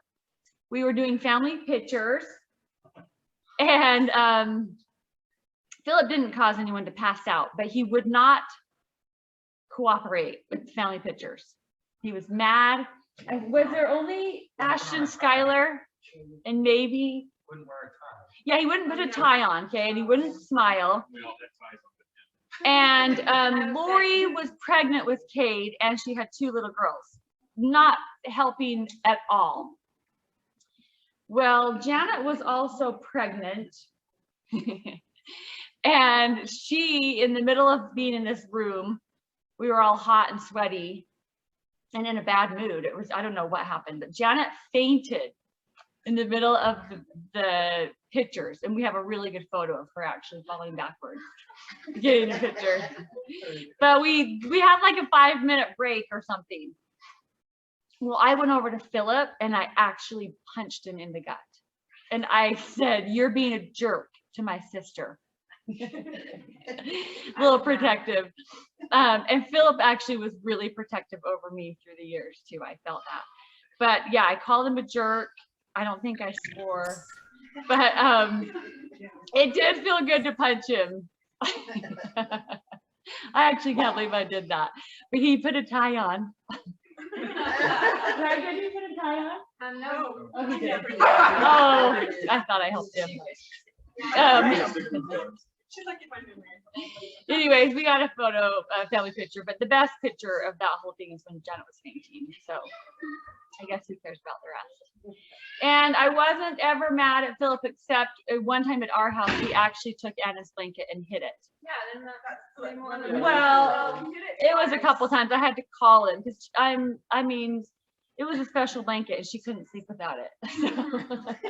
I called him. I'm like, you tell me where that blanket is right now. He hid it in the basement in like a lunch box in the toy room. He knew where it was. But he is so, I think he made us all feel special. That's what I feel tonight. He made me feel so special, and all of us. He knew how to give love, and he knew how to tease, and he knew how to relax us and have fun. So he's still doing it. All right, who else is up? You got him. I'm gonna go after you because I have like. Okay, Amy has something to do with this. So you can come up with her. Okay, so I kind of wanted to add to Debbie's story. So I was friends with Debbie before I married Scott. And we did something that night after your family pictures, because she came and told us the story, and she was so mad at him, and just so mad. And so when I joined the family a couple years later, when I met Scott and joined the family, they were still living in Georgia, but they were flying in for our wedding. And I got warned by so many people. Philip, like, don't be offended by him. And I was terrified because I knew the one story of the family picture, and then everybody warned me, like everybody. And so I met him the night before we got married, and he said some crass comment, and I laughed so hard, and I was like, I loved him from the beginning. I was never afraid of him. I thought he was great, and he also was so mad. So a lot of the nieces and nephews, the older ones, really were so terrified of him. And my kids never were, because their dad's kind of loud too, but he would yell and scream and sometimes shake him and throw him up in the air because he wanted the reaction. And my kids just adored him. And it made him mad at first. That's exactly what I was going to share. Oh, you were? Yeah. So Philip, at a family gathering, he said, "What the crap is wrong with your kids?" I'm like, "What are you talking about, Philip?" He said, "I can never make your kids cry." He made him mad. He would yell at Evan and Haley and couldn't make them cry, and he was so mad about that. Yeah, and they'd go to him, and he would be like, "Ah!" and they just giggle, and then they'd come back, and it made him so mad because he wanted that reaction. And I feel like I just got a really good side of Philip too, because he has this like hard exterior, but he was so loving and kind, and I had a really good relationship with Philip. At family gatherings, he'd be grumpy, and I would just go over and say something to him, and he'd crack a smile and give me a hug, and I just felt like I could crack him sometimes, and it made me love him even more. I have a ring story too that I was telling.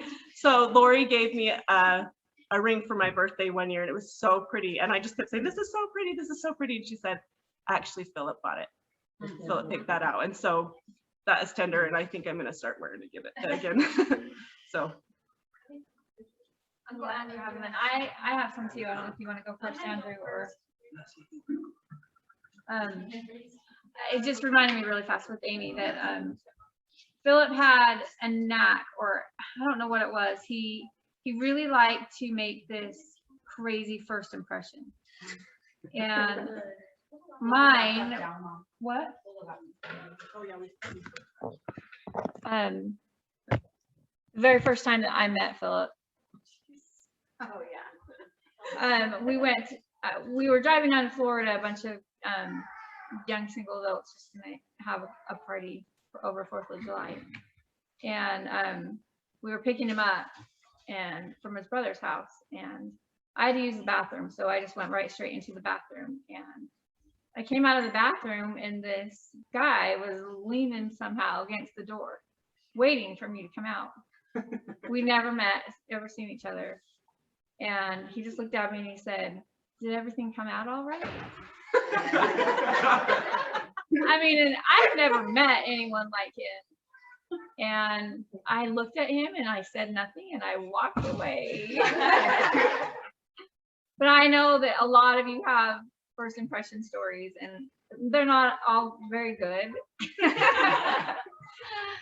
But he did just want to shop and see what people's reactions were, see how his relationship with you or with anyone could be. And he liked the shock, but he also liked people that could handle it.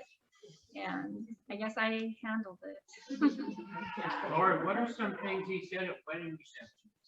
Oh, so these were all the wedding receptions. They were all his first impression ones. I don't know if my cousins are on here, but one of my cousins, he walked right up to John Johnston's wife. I don't know if he's on here, but he said, "Oh, you're the Russian mail order bride we've all been hearing about."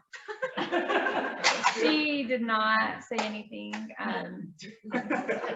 Another one, he said to a cousin, "I am so glad to see that you got married. We all thought he was gay." And other ones were, I mean, he didn't know, I don't know, he tried to shock people. And I'm sorry if he ever offended you. He didn't mean to. Oh yes, sorry. No, he meant to shock. What? Do you remember being at Fred? I'm too embarrassed about Cameron and No. Yeah, you what tell. was her name? What's her, Cameron and I know it's Andrew who gets to talk. Anyway, no more first impressions. No, I was gonna say he's taught my 3-year-old how to trash talk. He's not in here, but he's just he sees my 3-year-old son, or he's 4 now, but it's been a couple years and he'll just see him. He's like, "You are so ugly," and my son can go back.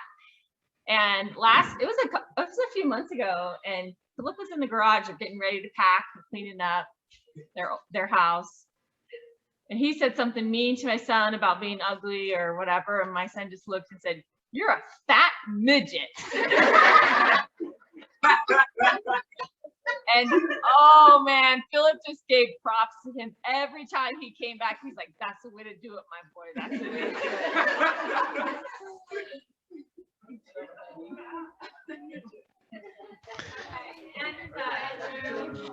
Hey guys, I'm Andrew. I'm Philip's oldest brother, the best looking brother. I still have all my hair. Philip for sure did have the shock and awe factor.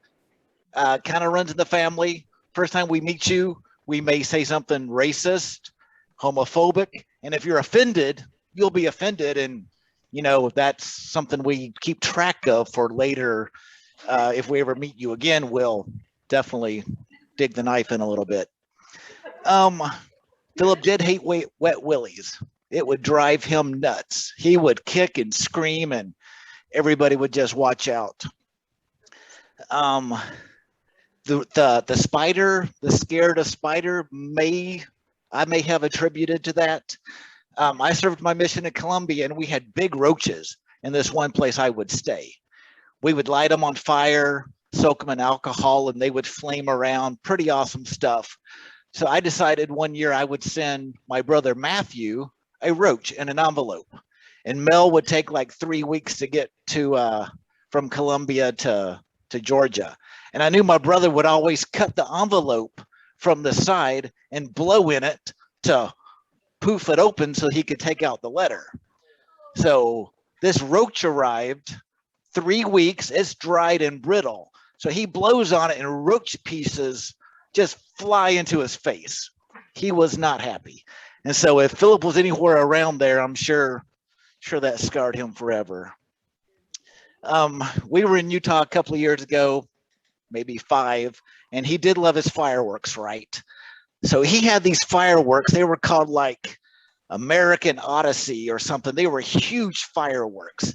And in West Jordan, they had a little park right next to their house. So we would take the fireworks right 10 feet away and set them off in the middle of the night. And these things were loud. All the neighbors would come out wondering what the screaming was about, and it was these fireworks. And did Philip care? No, he's Philip. Let's light another one and see if we can get more people out. So when Philip served his mission, not many people serve a mission in 2 countries. So he went to Mexico. And while in Mexico, he was on a bicycle and had a wreck and broke his collarbone. So wife and I were recently married, and he had to come home to heal. So they actually released him off his mission. He came and lived with us for I don't recall how many months, but you know, it was a good time. And then they sent him back to Texas once he had healed up to finish his mission. So was Philip perfect? Not by a long shot. Nobody will say he was, but was he unique? 100%. Still can't believe this has happened. We are sad, but many great stories about who he was, and don't feel bad on the Clausen side. He's made plenty on the Singleton side. The kids cry as well. He was not, you know, he did not play favorites there. Look forward to seeing everybody next week in Hinckley, and I'm sure more stories will be shared. But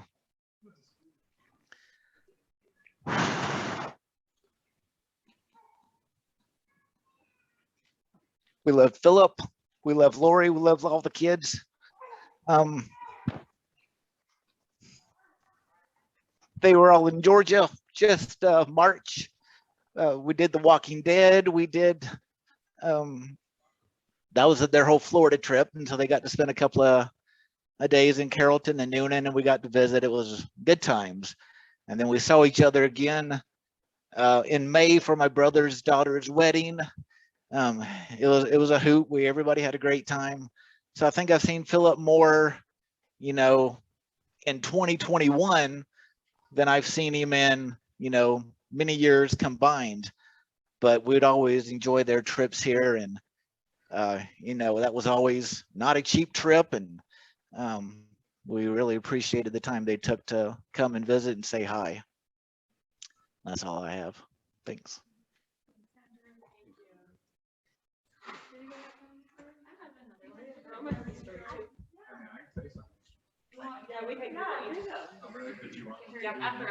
Okay. So this is something Kate and I have talked about recently. I don't know how many of the other kids experience this, but he would always like do this thing. He'd like whisper your name and like do like a motion forward.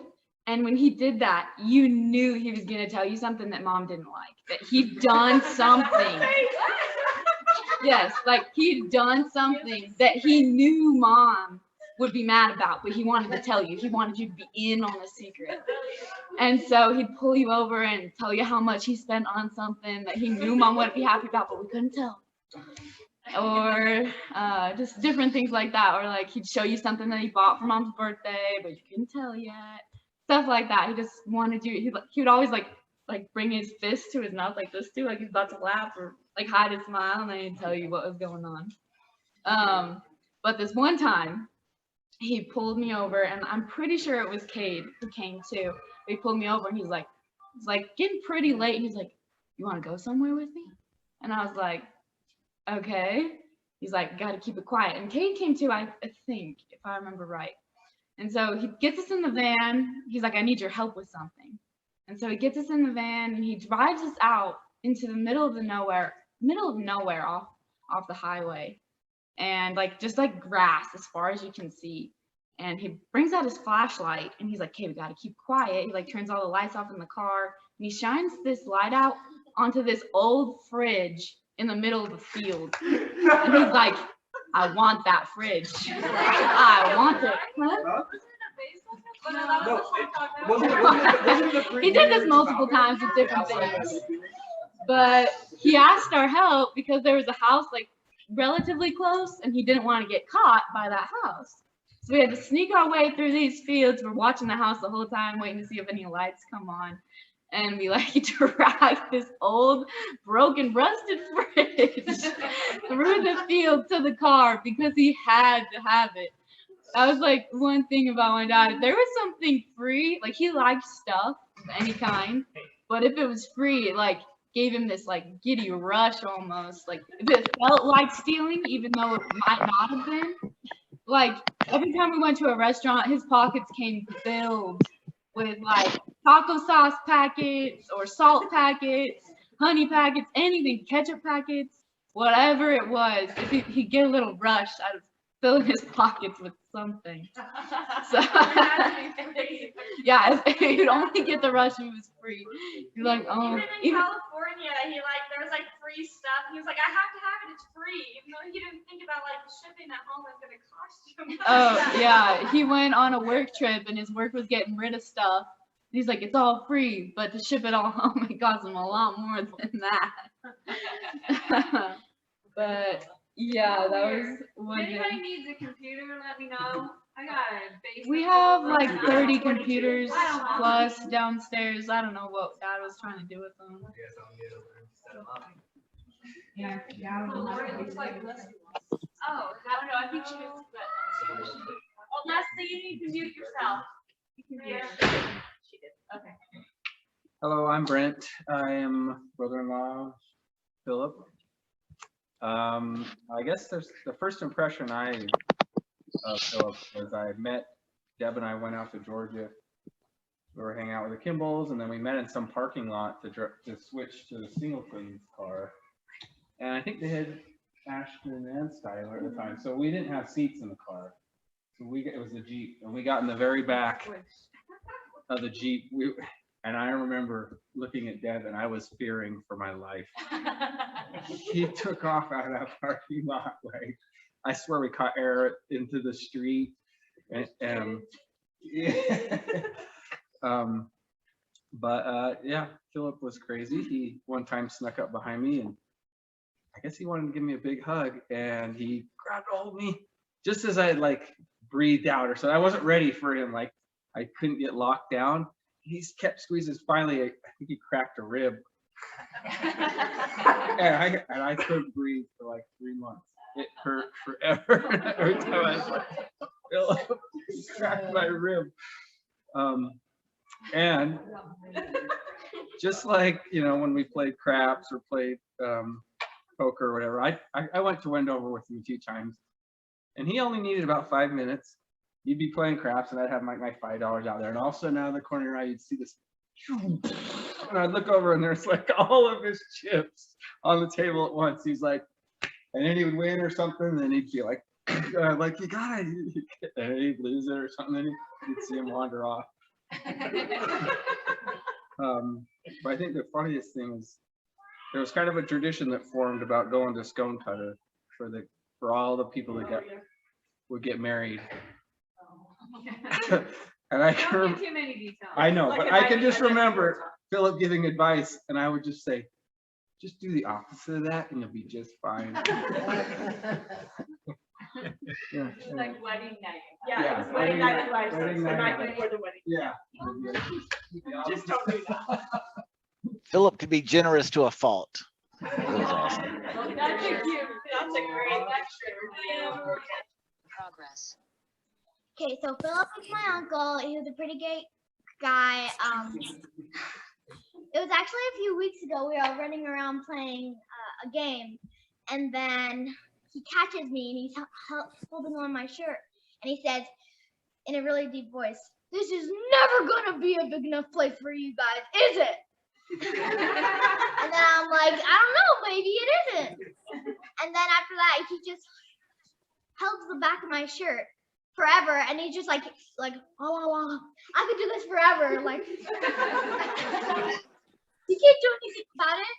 And I was just like there for at least like maybe 1 or 2 minutes, and I was just like sitting there, just like, what do I do? But yeah, that was funny.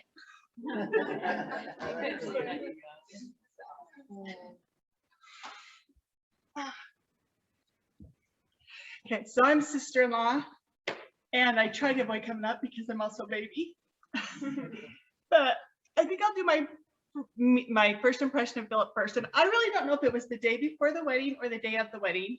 And it was a family member, and they were at the Clausens, and they came up and they're like, Philip, I can't believe you're getting married. You're getting in the temple. I can't believe you're getting married. And Philip's like, yeah, I know, man. Yeah, I know, man.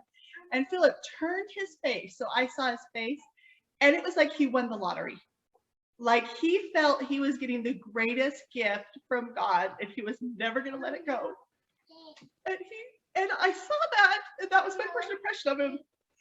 And I saw that through the rest of his life and how he treated his family. his children and Lori were his greatest treasures. I'm going to rephrase that. They are his greatest treasures.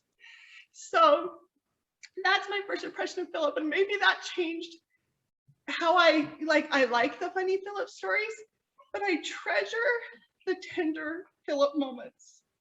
And for example, one was, for many years, my husband had, like, he would have a job and then he got laid off or something happened. And then, so we went through several unemployments over the course of many years. And he also had this very creative dream of starting his own business. And I still remember we were at Willer Farm, which is like a park. And Philip came up and he goes, "How you doing?" And I said, "You really want to know?"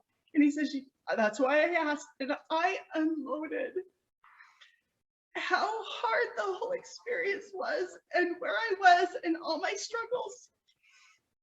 And the instant I started to unload, his whole demeanor changed. And he changed from the jovial, happy Philip to someone who was there to uplift and support. And so, and it's interesting to see he's the only one I told all that to. I've told little things to other people, but he was the first and the only that got the whole struggle. And he said what I needed to hear. And the next time I saw him, he came up and rubbed my shoulders and he goes, "How you doing?" And I said, "I'm doing fine." And I knew that was his way of checking in on me. And then he said, "Oh, good," and he left. And those are the kind of moments that I treasured, and I saw him do them, watching him all the time. He would go and he would do it with a different person, and you just kind of watch. And he really did have his way of reaching out and sharing his love in kind, tender ways, while he was acting all fun. But he really did. He really did have a tender, open, loving heart that he was kind of like putting a little facade in front of. And those are my favorite memories, is when I got to see those little glimpses of him reaching out. So I want to add on to that really fast.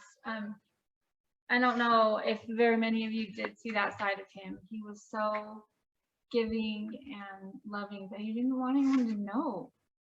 I remember times talking about wanting to give a gift card or money to people, and he would be like, only if they never know who it came from. And he did that. He found a way to figure out how to give things to people without them ever knowing. He was that way when he would tell everyone before he had any kids that he was never going to change any diapers. And he did. He told everyone that. "I am not changing any diapers." And especially the poopy ones. So after Ashton was born, one of the first diapers that he was changing, I remember saying something like, "Oh, you're changing a diaper. You never said you would."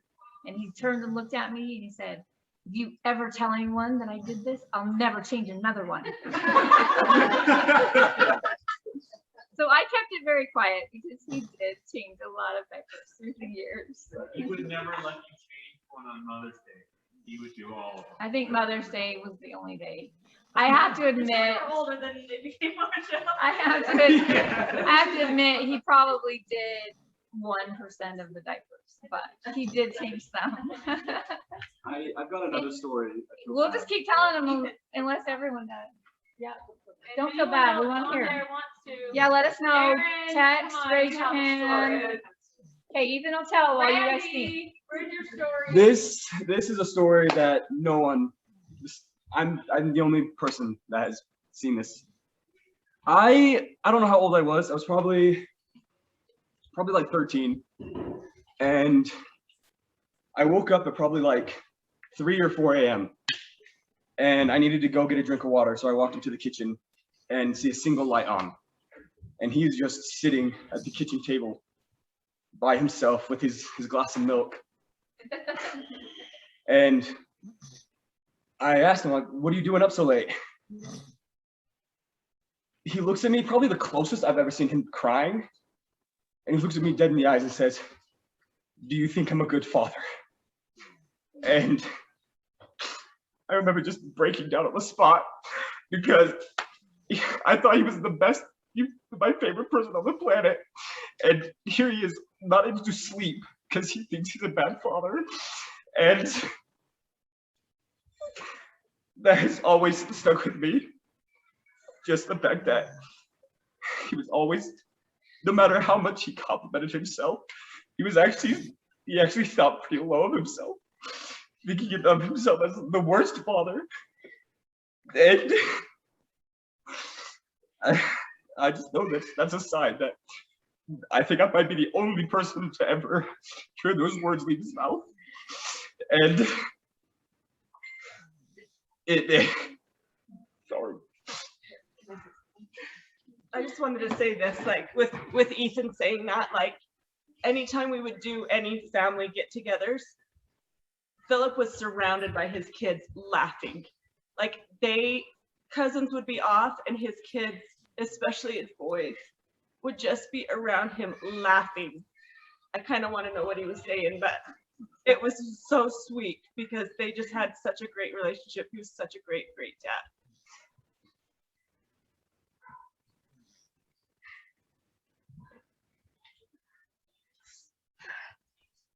I know I've been up here a lot, but just on the note that we're talking about things right now, everyone who knows my dad knows that he had a really hard time saying sorry. And all growing up, he would tease us and sometimes he would hurt us a little bit or whatever, and there was never any sorry. He knew we were tough enough to handle it. But on the rare occasion that he actually hurt my feelings, he was always, he would come down to my room before I went to sleep and just sit and talk with me until he knew that we were okay. Until he would apologize. He would say he was sorry, and he would talk and just make sure that he hadn't done any real damage. And I'll always remember those moments and be so grateful for them because even though he, like we were talking about, he's got such a rough exterior, he never really wanted to hurt anybody's feelings. He wanted to shock you, maybe wanted to offend you, but he never actually wanted to hurt you. So I just want to say that. It looked like Aaron said he had a quick story. Aaron, do you have a story? Yeah, can you guys hear me okay? Am I echoing? Yeah, no, you're good. Hear you clear. Good. All right, so I'll warn you, this is just cheesy on my part, but yeah, so I'm Aaron, married to Lori's sister, Janet, and it's been great to hear all the stories.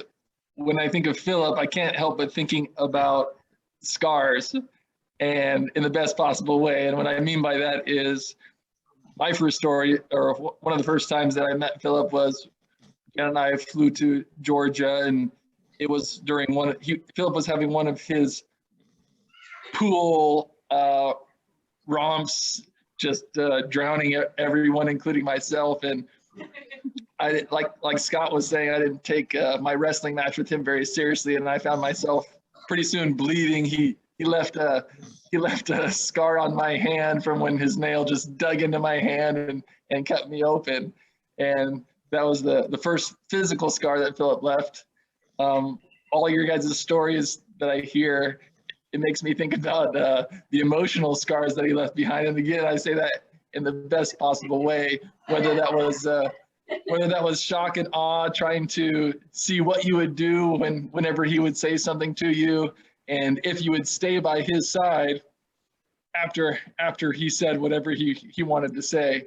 And if you did, then he would give you the shirt off his back. And that's I think the final scar that I would cheesily say is the scar that he's left on my heart and everyone else's. We miss him. We love him. We love his family. And I can't go without saying, everything from the shock and awe to his love affair with DI to his hoarding to switching off price tags at DI because he didn't agree with the price tag itself, to you know, just all the, if you ever wanted a good time at a family reunion, you would go and sit by Philip.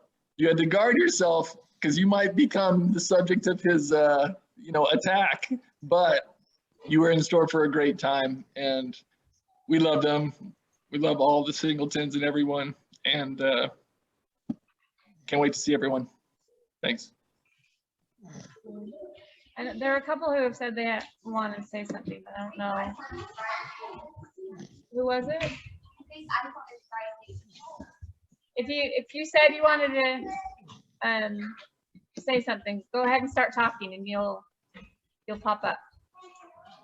What do I do? How do I get rid of that?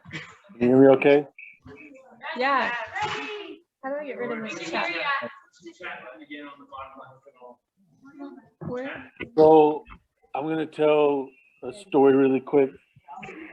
I know we're all in the bed listening to this. We just got back from a dance, but I could tell a ton of stories because Chris and I were married first. And I thought about so many stories. Sure. And can you hear me okay? Yeah. Yeah. So I'm just gonna say a couple of funny ones because I think if I tell something serious, I won't make it through it. I would just cry too much. But I remember that we went to Stone Mountain when Lori and Philip were living with us, and Chris and I think we just had Bri. We're all really young and pretty crazy, of course, and Philip and I are both pretty fast drivers, and we were going to come back from Stone Mountain and come back to our house, and it was about an hour away. And so Philip was following me at first, but I knew that he wasn't going to stay behind me very long, and so he came up beside me, and I started going a little faster. We were already going pretty fast, about 80 or 85, and then I sped up to about 90, 95, and Philip kept trying to go around me, and I'm ashamed to say this in front of all the little cousins, but we got up to well over 100. We were going around the interstate so fast, and Philip gets up beside me and rolls his window down, and I roll my window down, and we're going about 115 on the interstate, and Lori is beating him in the car, and they hadn't been married very long, and he rolls his window down, and just about enough where we were side by side, and he's like, "Ha ha! Like, you're not gonna beat me home, sucker!" And then rolls his window back up, you know. And we were going so fast, and I just told Chris, I was like, man, Lori, she's got a live wire, man. She Phil's gonna change how she is because Lori was so conservative, you know. She's just like super shy. I remember just like super reserved when they were first going out and everything. I was like, I can't believe that Lori married Philip. It was so funny. And then I think I can't remember what we were at. We were at a Thanksgiving or some family something, but Bryson was about 5 or 6, and I was doing something. We were at a church somewhere, and Bryson came in there. He was about 6 years old, I think, and he come in there, and his eyes were all watery, and he was just about to start crying, you know, really bad. And I'm like, "Hey, buddy, you know, like, what's wrong with you?" And he's like, I just want you to go in there and beat up Uncle Philip." And I'm like, what'd he do? And he's just like, "He's just being so mean to me. He grabs me by my underwear and he's making fun of me." So I went in there and I'm like, "Philip, what are you doing?" I was like, "Bryson's almost in tears." And he's like, "What?" Like, "We can't have any wussies around here. Got to quit being so easy on that boy." So he made all of my kids cry. I'm like, "One of these days when you have kids, I want to make your kids cry." And he's like, "That's all right. That's what they need." But so many special memories, just so many. And like a lot of you guys this week, I had a couple of really special moments with him. Like Brandon, I didn't know at first that that's what it was, but I recognized that he was, trying to, just, I think basically tell me goodbye in his own way. And I really just didn't recognize that at first. And I'm just so grateful for all the wonderful times and experiences. We had just so many things that I thought of, but it's just crazy. It's just so many things that we did and that we did together, and trips that we did, and the boys' trips, and stuff that's not appropriate for me to say on this call. Just a good time. So we're all excited to see you guys. We'll fly out this week and be together, and we're looking forward to it. And I know he would want us to be happy. I know that the tears are because we miss him so much, and I love him so much, and I'm thankful that I could have all those special memories with him, and all the things that we talked about when we were by ourselves have been really important and special to me, and I'm grateful for that. It was such a big piece of the family that will be sorely missed. But I'm sure Chris would like to say a few things before we all go to bed here in Georgia, but I'm gonna pass her over the phone for a second. Love you guys. Looking forward to seeing everybody. Oh, you got yours.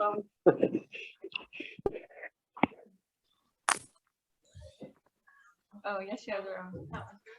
Oh yeah, I got my own phone. Okay, turn your sound off. Can you hear me? I can't hear anything now. We're trying to operate with two phones. Sorry. Riley, help me. So sorry. Okay. Here we go. Oh, now I'm working. Okay. I just wanted to agree with Annette that Philip had such a sensitive, sweet side. He wanted everybody to think that he was so rough and tough and fast and funny and loud, but that wasn't the real Philip. That was just the show Philip. And one time when the kids were younger, so I think Ashton was probably 13.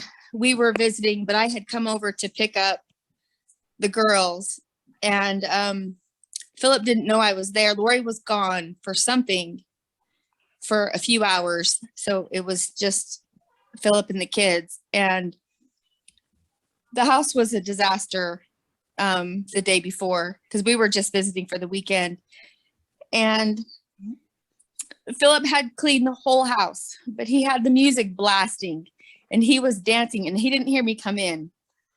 He was like dancing around, and it was loud, and the kids were like helping, and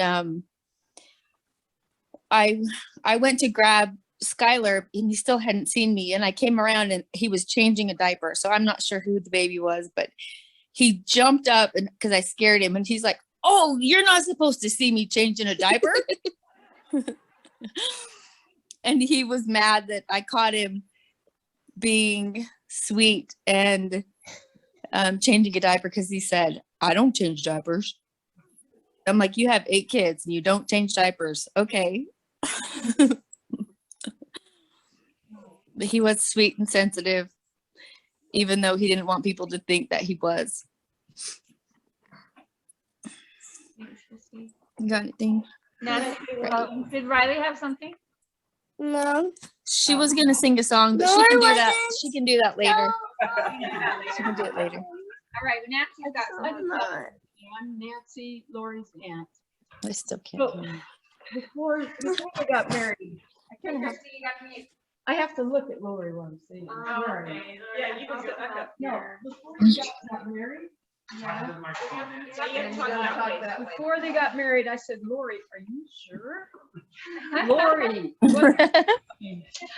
I really was unsure that this was the right thing to do. And then it wasn't, I don't know if it was the same day or later. My mom comes in and says, well, if Lori doesn't marry him, I'm going to.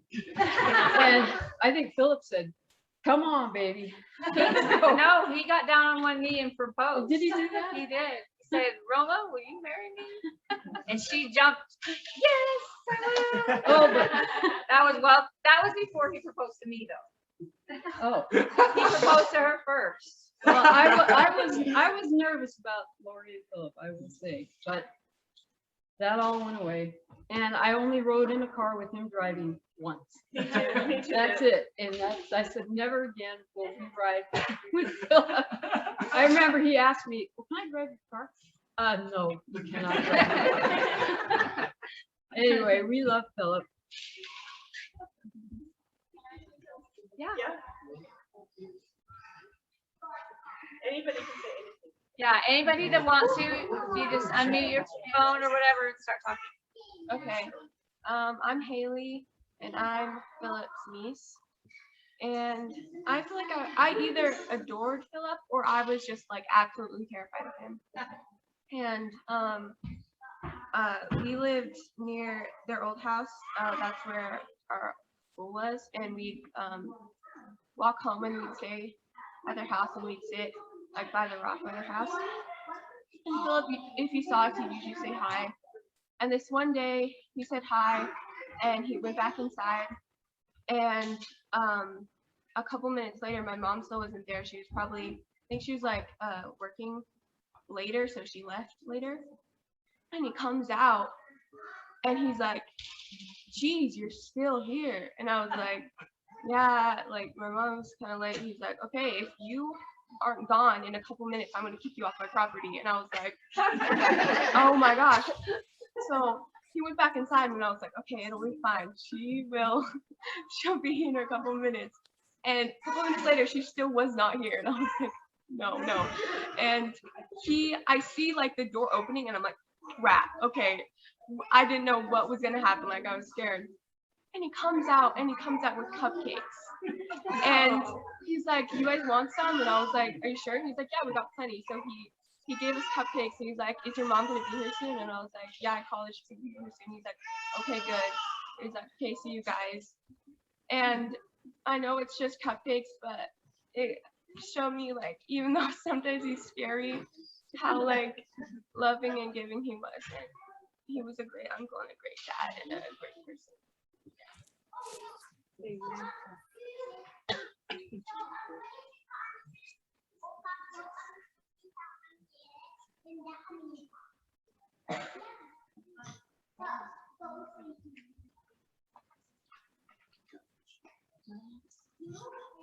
Sorry, I want to say, yeah.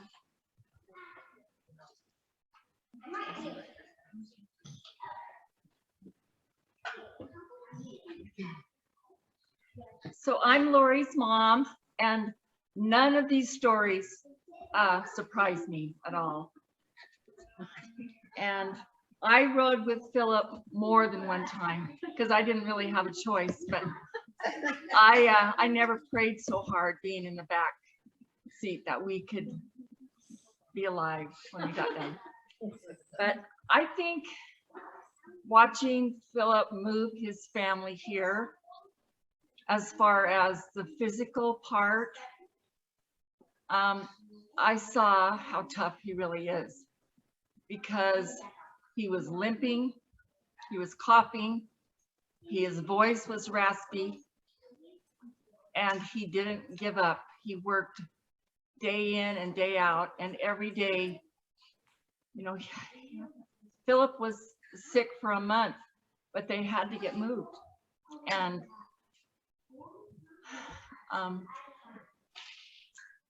you know, his feet were hurting him so bad, and he went to the doctor and he texted and say the x-rays show nothing.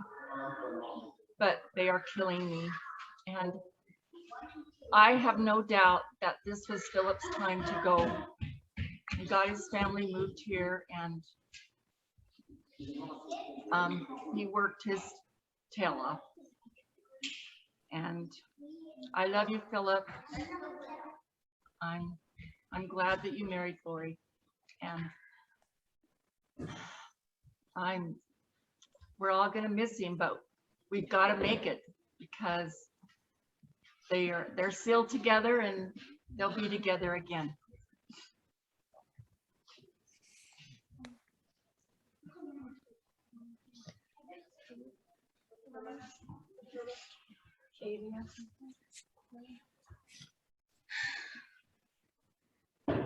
So when we came here to see the house, I didn't know where my parents were because it's a big house. And I asked Lori and Philip, "You guys know where my parents are?"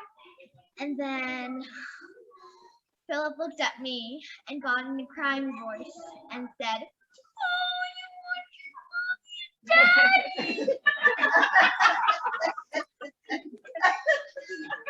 And I was laughing so hard, and I was like, "Yeah, what's wrong with that?" And he was like, just didn't say anything. And then kind of just walked away, and that was the end of the conversation.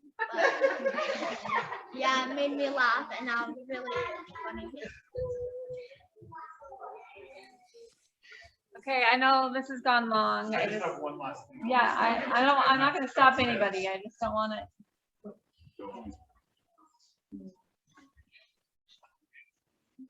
I just wanted to say that last night was pretty rough, just the initial shock of him passing. And Annette and I were talking kind of late into the night, and the impression that came to me, because Philip has always had a flair to life. And I really believe that if his passing meant that his immediate family and his extended family would grow closer to each other and to Heavenly Father through this experience, that was a sacrifice that Philip was willing to make. And I really believe that there's a lot of good that will come out of this, as hard as it is, for how much we ache for Lori and for kids. That Philip knew that there was a greater plan to this, and I love him so much, and I hope that we can remember that there is a greater purpose to the plan of salvation, and that we just remember that we are a family, and that that if Philip was to do this so that we could grow closer together and have a greater love and cherish one another and turn to the Savior, then it was worth the experience. And I just wanted to share that. Thanks. Hey guys, this is Matt. Are you able to hear me? Yes. I am one of Philip's brother. I have known him for 51 years, and when he died last night, a part of me died. This is the first time I haven't cried since last night. Of course, I'm crying now, but hearing how he has touched everyone on this call has been a great benefit to me. He would do anything for me or you. And with Philip, what you saw is what you got. Yes, he liked to do the shock and awe, and that was part of the fun that we had with people, and that's a Singleton way of doing things, I suppose. But I have enjoyed hearing your stories. There's most of the stories you guys have told I have not heard. I love Lori and all the kids, and And thank you for this. This has been much needed. This has been the worst time of my life. And this is a hole in my heart. It's going to be with me till I die. I miss him so much. But thank you, and we'll see you guys later this week. That's okay. So talking about shock and awe, the first time I met Philip, Matt and I we were already married. He was on his mission when we got married. And I walked up to him like, ready to say hi and expecting him to be all sweet. And he looked at me and he looked me up and down and he goes, "You got hips made for birthing." And I was like, and 4 kids later, he was right. He was right. Yeah. There was no question about it. But I punched him in the arm, and yeah, Philip was never a dull moment with Philip around. And then to his sweet side, he when we were out there in May for the wedding, Haley's wedding, we went shopping, and or he went shopping. He was in Ross, and I went over there too, and saw him in line, and he was showing me all the stuff. All of his cool finds, and he showed me some soap. And we were talking before about Caleb, how Caleb likes to smell good, and we all know that Philip likes to smell good, right? And so we're saying, I was like, yeah, he must get that from you. And so afterwards he went and showed Caleb and Noah, like, look at these soaps I got, like, you can get these from Ross. And then he gave them each a soap, a bar of soap. And then when we took Cade with us, and we were shopping some more, and went back to drop Cade off, and Philip he came running out, and he had a cologne bottle for Caleb, and gave him I don't even know what it was called, and Caleb's passed out now, but a huge bottle of cologne, because Caleb said that he liked it, and Philip insisted that he keep it, and Caleb's like, no. And Philip's like, yeah, definitely, I want you to have it. So sweet of him. And then I took a picture of Caleb holding the cologne, and I sent it to Philip, and I said, you've created a monster. And he said, LOL, a great smelling monster. So, and I told him, I said, he sprayed it, and he says, smells just like Uncle Philip. And Philip said, you're welcome. I wouldn't do it for just anybody. But we all have stories of Philip doing things like that, right? Like that sweet side that he didn't want you to see, but he had. We love him. When Philip was around, things were going to be up a level. Things were going to be more exciting. And because you never knew what was going to happen, or who was going to get hurt. But love him, and I miss him. Our lives will never be the same without him. And thank goodness for our Savior Jesus Christ and for the plan of salvation. But it's going to hurt for a long, long time. Thank you for this. Love you guys. Thanks, guys.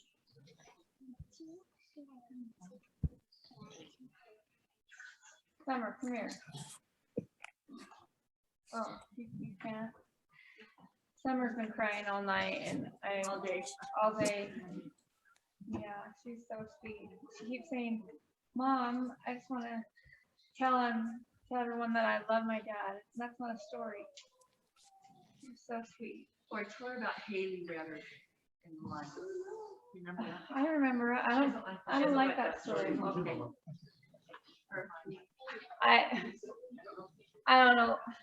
I remember at a wedding reception that a black guy walked in, and Philip said, Philip said, what side of the family are you from? And that it was in the temple. Right? Oh no, it was at the church. Yeah. Yeah, he walked in. Yeah. That was a Justin, right? I think. Oh, want to be here? I think that's about it. There's not anybody else who wants to say anything. I'm just so grateful for all of you guys. We really could keep on telling stories forever. I have them. We need to keep telling them. There's so many of the driving without your lights on, and throwing fire across the street and bullets in the fire. I think that was Matt, not Philip, but just so many fun things. He wanted life to be fun. The fireworks and the firecrackers. And if you guys don't know, there's a little snippet of him which just came out yesterday on Disney Plus. Well, all of us are on, but it was Philip still that we. What? You want to answer? Just yesterday. So it's on Disney Plus, and it's Jeff Goldblum, Discovery. What is it? Something. The World According to Jeff. It's season 2, episode 2. Episode 4? Oh, season 2, episode 4 on fireworks, and he actually talks. So does Ethan, and you can see all of us throughout there while we're watching the fireworks and dealing with Jeff Goldblum. And Philip loved this. We spent the day with him, and we're not on camera very often, but he was like a little kid, not just because of the fireworks, but just the whole experience. And we have pictures where he just keeps hugging Jeff Goldblum, and oh yeah, he loved it. After he hugged him, he went around everyone going like, Jeff Goldblum's my best friend now. Like, oh yeah, he told everyone. Like, yeah, me and Jeff Goldblum are best friends. Yeah.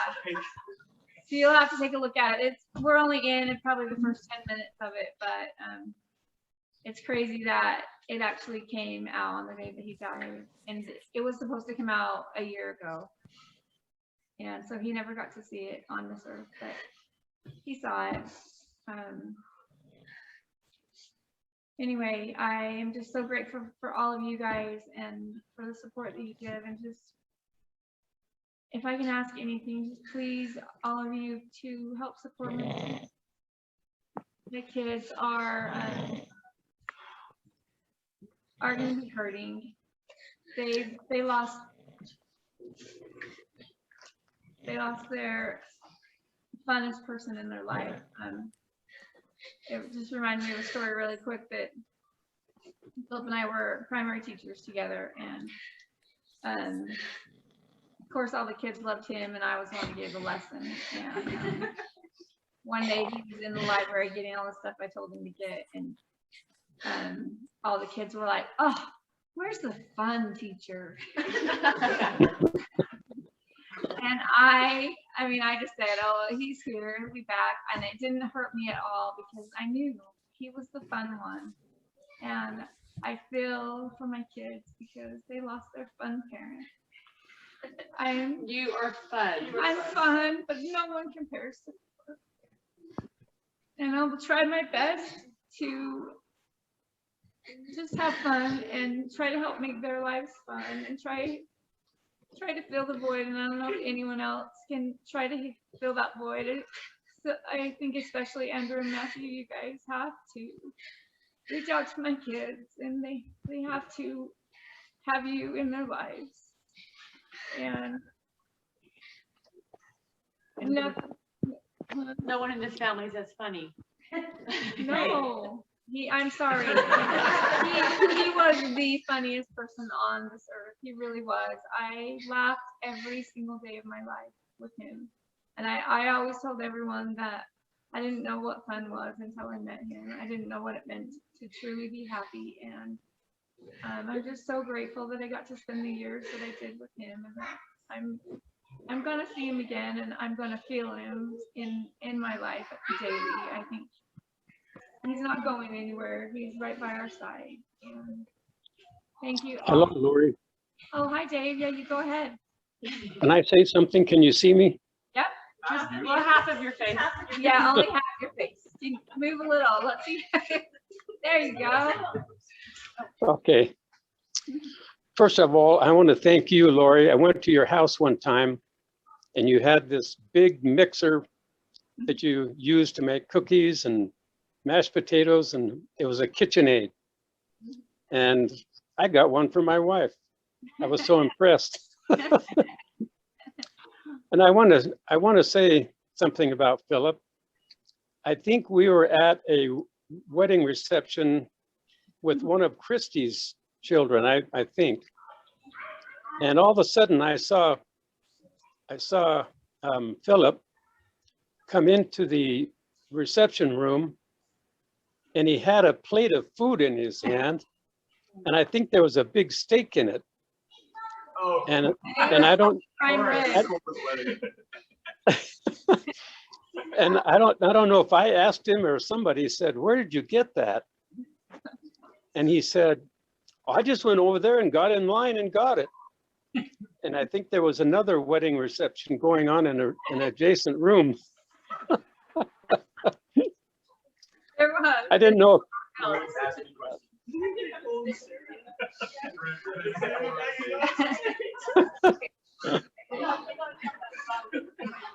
That helped me realize that Philip he wasn't fake. He was Philip. And when he had a mind to do something, he did it. So I appreciated that in him very much. I need to be more like him, to be lighter and happier. And so I appreciate very much hearing all these stories you guys have said about him. And I'm glad that I got this link to join you. Thank you very much, Lori. Thanks, Dave. I do feel like that too. If we can all be a little bit more like him, then this world will be a lot more fun. All right. Any last people that want to say anything? Summer, I'll say something really quick. Lori. I'm Leslie, Sandra Johnston's granddaughter, Heidi's daughter. I knew Philip for just a very short time, but the short time I did know him, he always gave me a big hug, no matter what. He always hugged me and said hi to me. And I think he didn't know who I was really, but I told him, "I'm Heidi and Gary's daughter." He was like, "Oh, okay," and walked away. But I knew deep down he knew who I was, and I knew he cared about me. And Lori, the Waldrops all love you, and we're so sorry. It's very shocking for me because I read it and was like, I immediately thought of your family. And I hope you guys know that the Waldrops all love you. All the Clausens, you're the best. Cream of the crop family. We love you guys. Thanks, Leslie. Hi, Lori. Can you hear us? Yeah.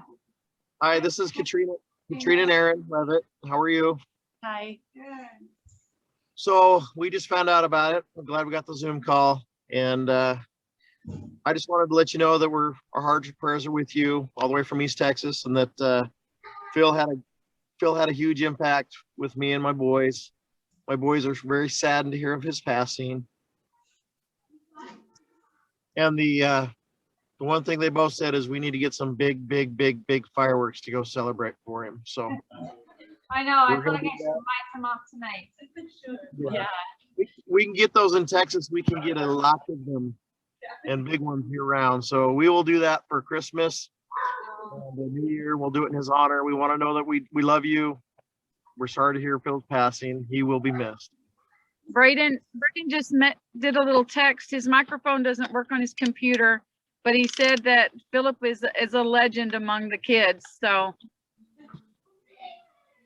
especially the young man of that age. Yeah. But thank you for sharing with us. God bless you all. Thank you, guys. Bye. love you guys. Love you too.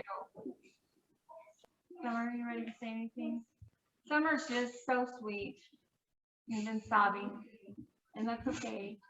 Want her to know that we're all here for her, and it's going to be okay. I know this is so hard, and we all miss him so much, but we're going to make it through this. And he's going to be by our side through all of it. And I think this is it. If anyone last person wants to say anything, then they need to jump up. People are asking again about the fireworks reality show. It's on Disney Plus. It's the Jeff Goldblum, The World According to Jeff Goldblum. And season 2, episode 4. Two. Yeah, I thought it was. They told us season 2, episode 2, and it's fireworks. So go take a look at it, and you can see. All right, we love you guys. Nobody else has anything. If you want to come to to the funeral. It's gonna be next Saturday at noon in Hinckley, Utah. The church in Hinckley, and our house is right across the street. We're gonna have a party here afterwards. So come ready to have a good time. You know, he was funny. He talked a lot about his funeral, and he actually said he was gonna die this year. We all laughed and said, "Oh, wow, that's so funny." But he said, "I don't want one of those sad funerals. We need to have a party. You guys all need to celebrate that I'm finally dead." Said that. We're surprised he wasn't with all these stories, to be honest. Yeah, I always told him that God saved him only to have these 8 kids. And that's my, I don't know, the greatest thing that he did was just had 8 great kids. And I think that's why he was saved from all his fun little accidents. Anyway, we love you guys, and so glad we have this recorded. It'll be something we can cherish forever. And that's it. Love you guys. Everyone say bye. Should we sing happy birthday to Oh, yes, this was supposed to be a birthday party. So we're gonna sing happy birthday.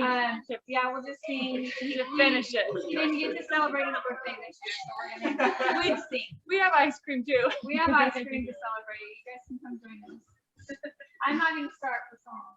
Oh, Ashton has a present that she didn't It was give for to me, you. Skylar, and Kate. Okay, come show everybody. Oh, we knew he wasn't feeling well, and so we bought him a bunch of things that we knew he loved. And thinking back on this present, it's been a tender spot for the 3 of us. Funnily enough, we thought cough drops would save him. We thought that was all he actually needed. We bought him some slippers because he always needed new slippers because his feet were always bad, always hurting him. We got him some Old Spice body wash because he loved his cologne like nothing else. We got him a Hot Wheels plane. He always collected Hot Wheels growing up. But he never opened them. He never opened them. He always said opening them was like taking away its value, so he never opened them. We got it some of his favorite chapstick. It's expensive down here. Because it's expensive down here. So we got him some chapstick. And then we bought him a few of his favorite snacks. Freaking loved Nutty Buddies so much. So we got him some of those. And then we also got him some Chessman cookies as well. And then he loved chips. He wouldn't eat Pringles, but he liked these. They were just different enough. Yeah, they're the same, but he swore they were the different. Oh yeah, he would not eat. He wouldn't eat Pringles, but he loved these. And then, oh, we got him strawberry chapstick too, just in case.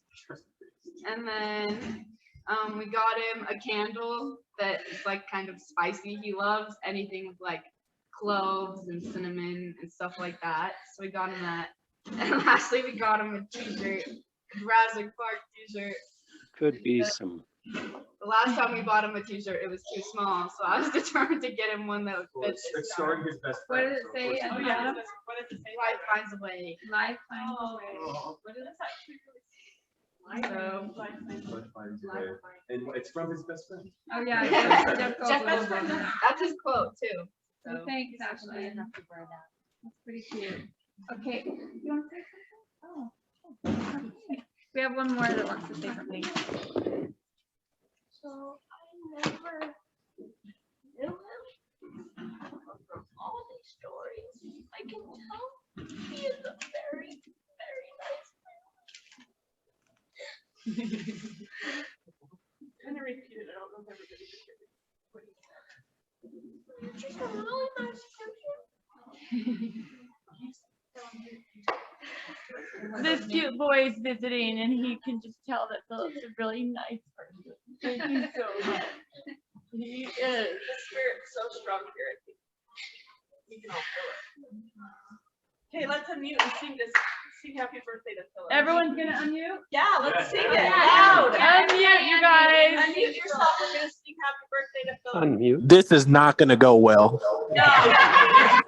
at all. Let's find out. Oh, I'm down. Let's turn off our mic and then sing. Yeah. Oh, yeah. It's gonna be good. Happy birthday. Happy birthday.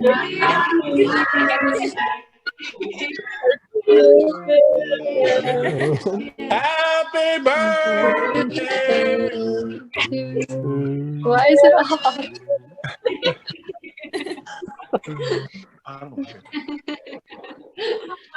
Right. This is not gonna go well. Yeah. Happy birthday! Crazy. Happy birthday. All right, you guys. Bye, everyone. So Love much you guys. fun. Everybody, Love see you soon. Bye. Bye. That was sweet. Bye. We'll see you. Yes, we're ending the meeting. We'll see you guys soon.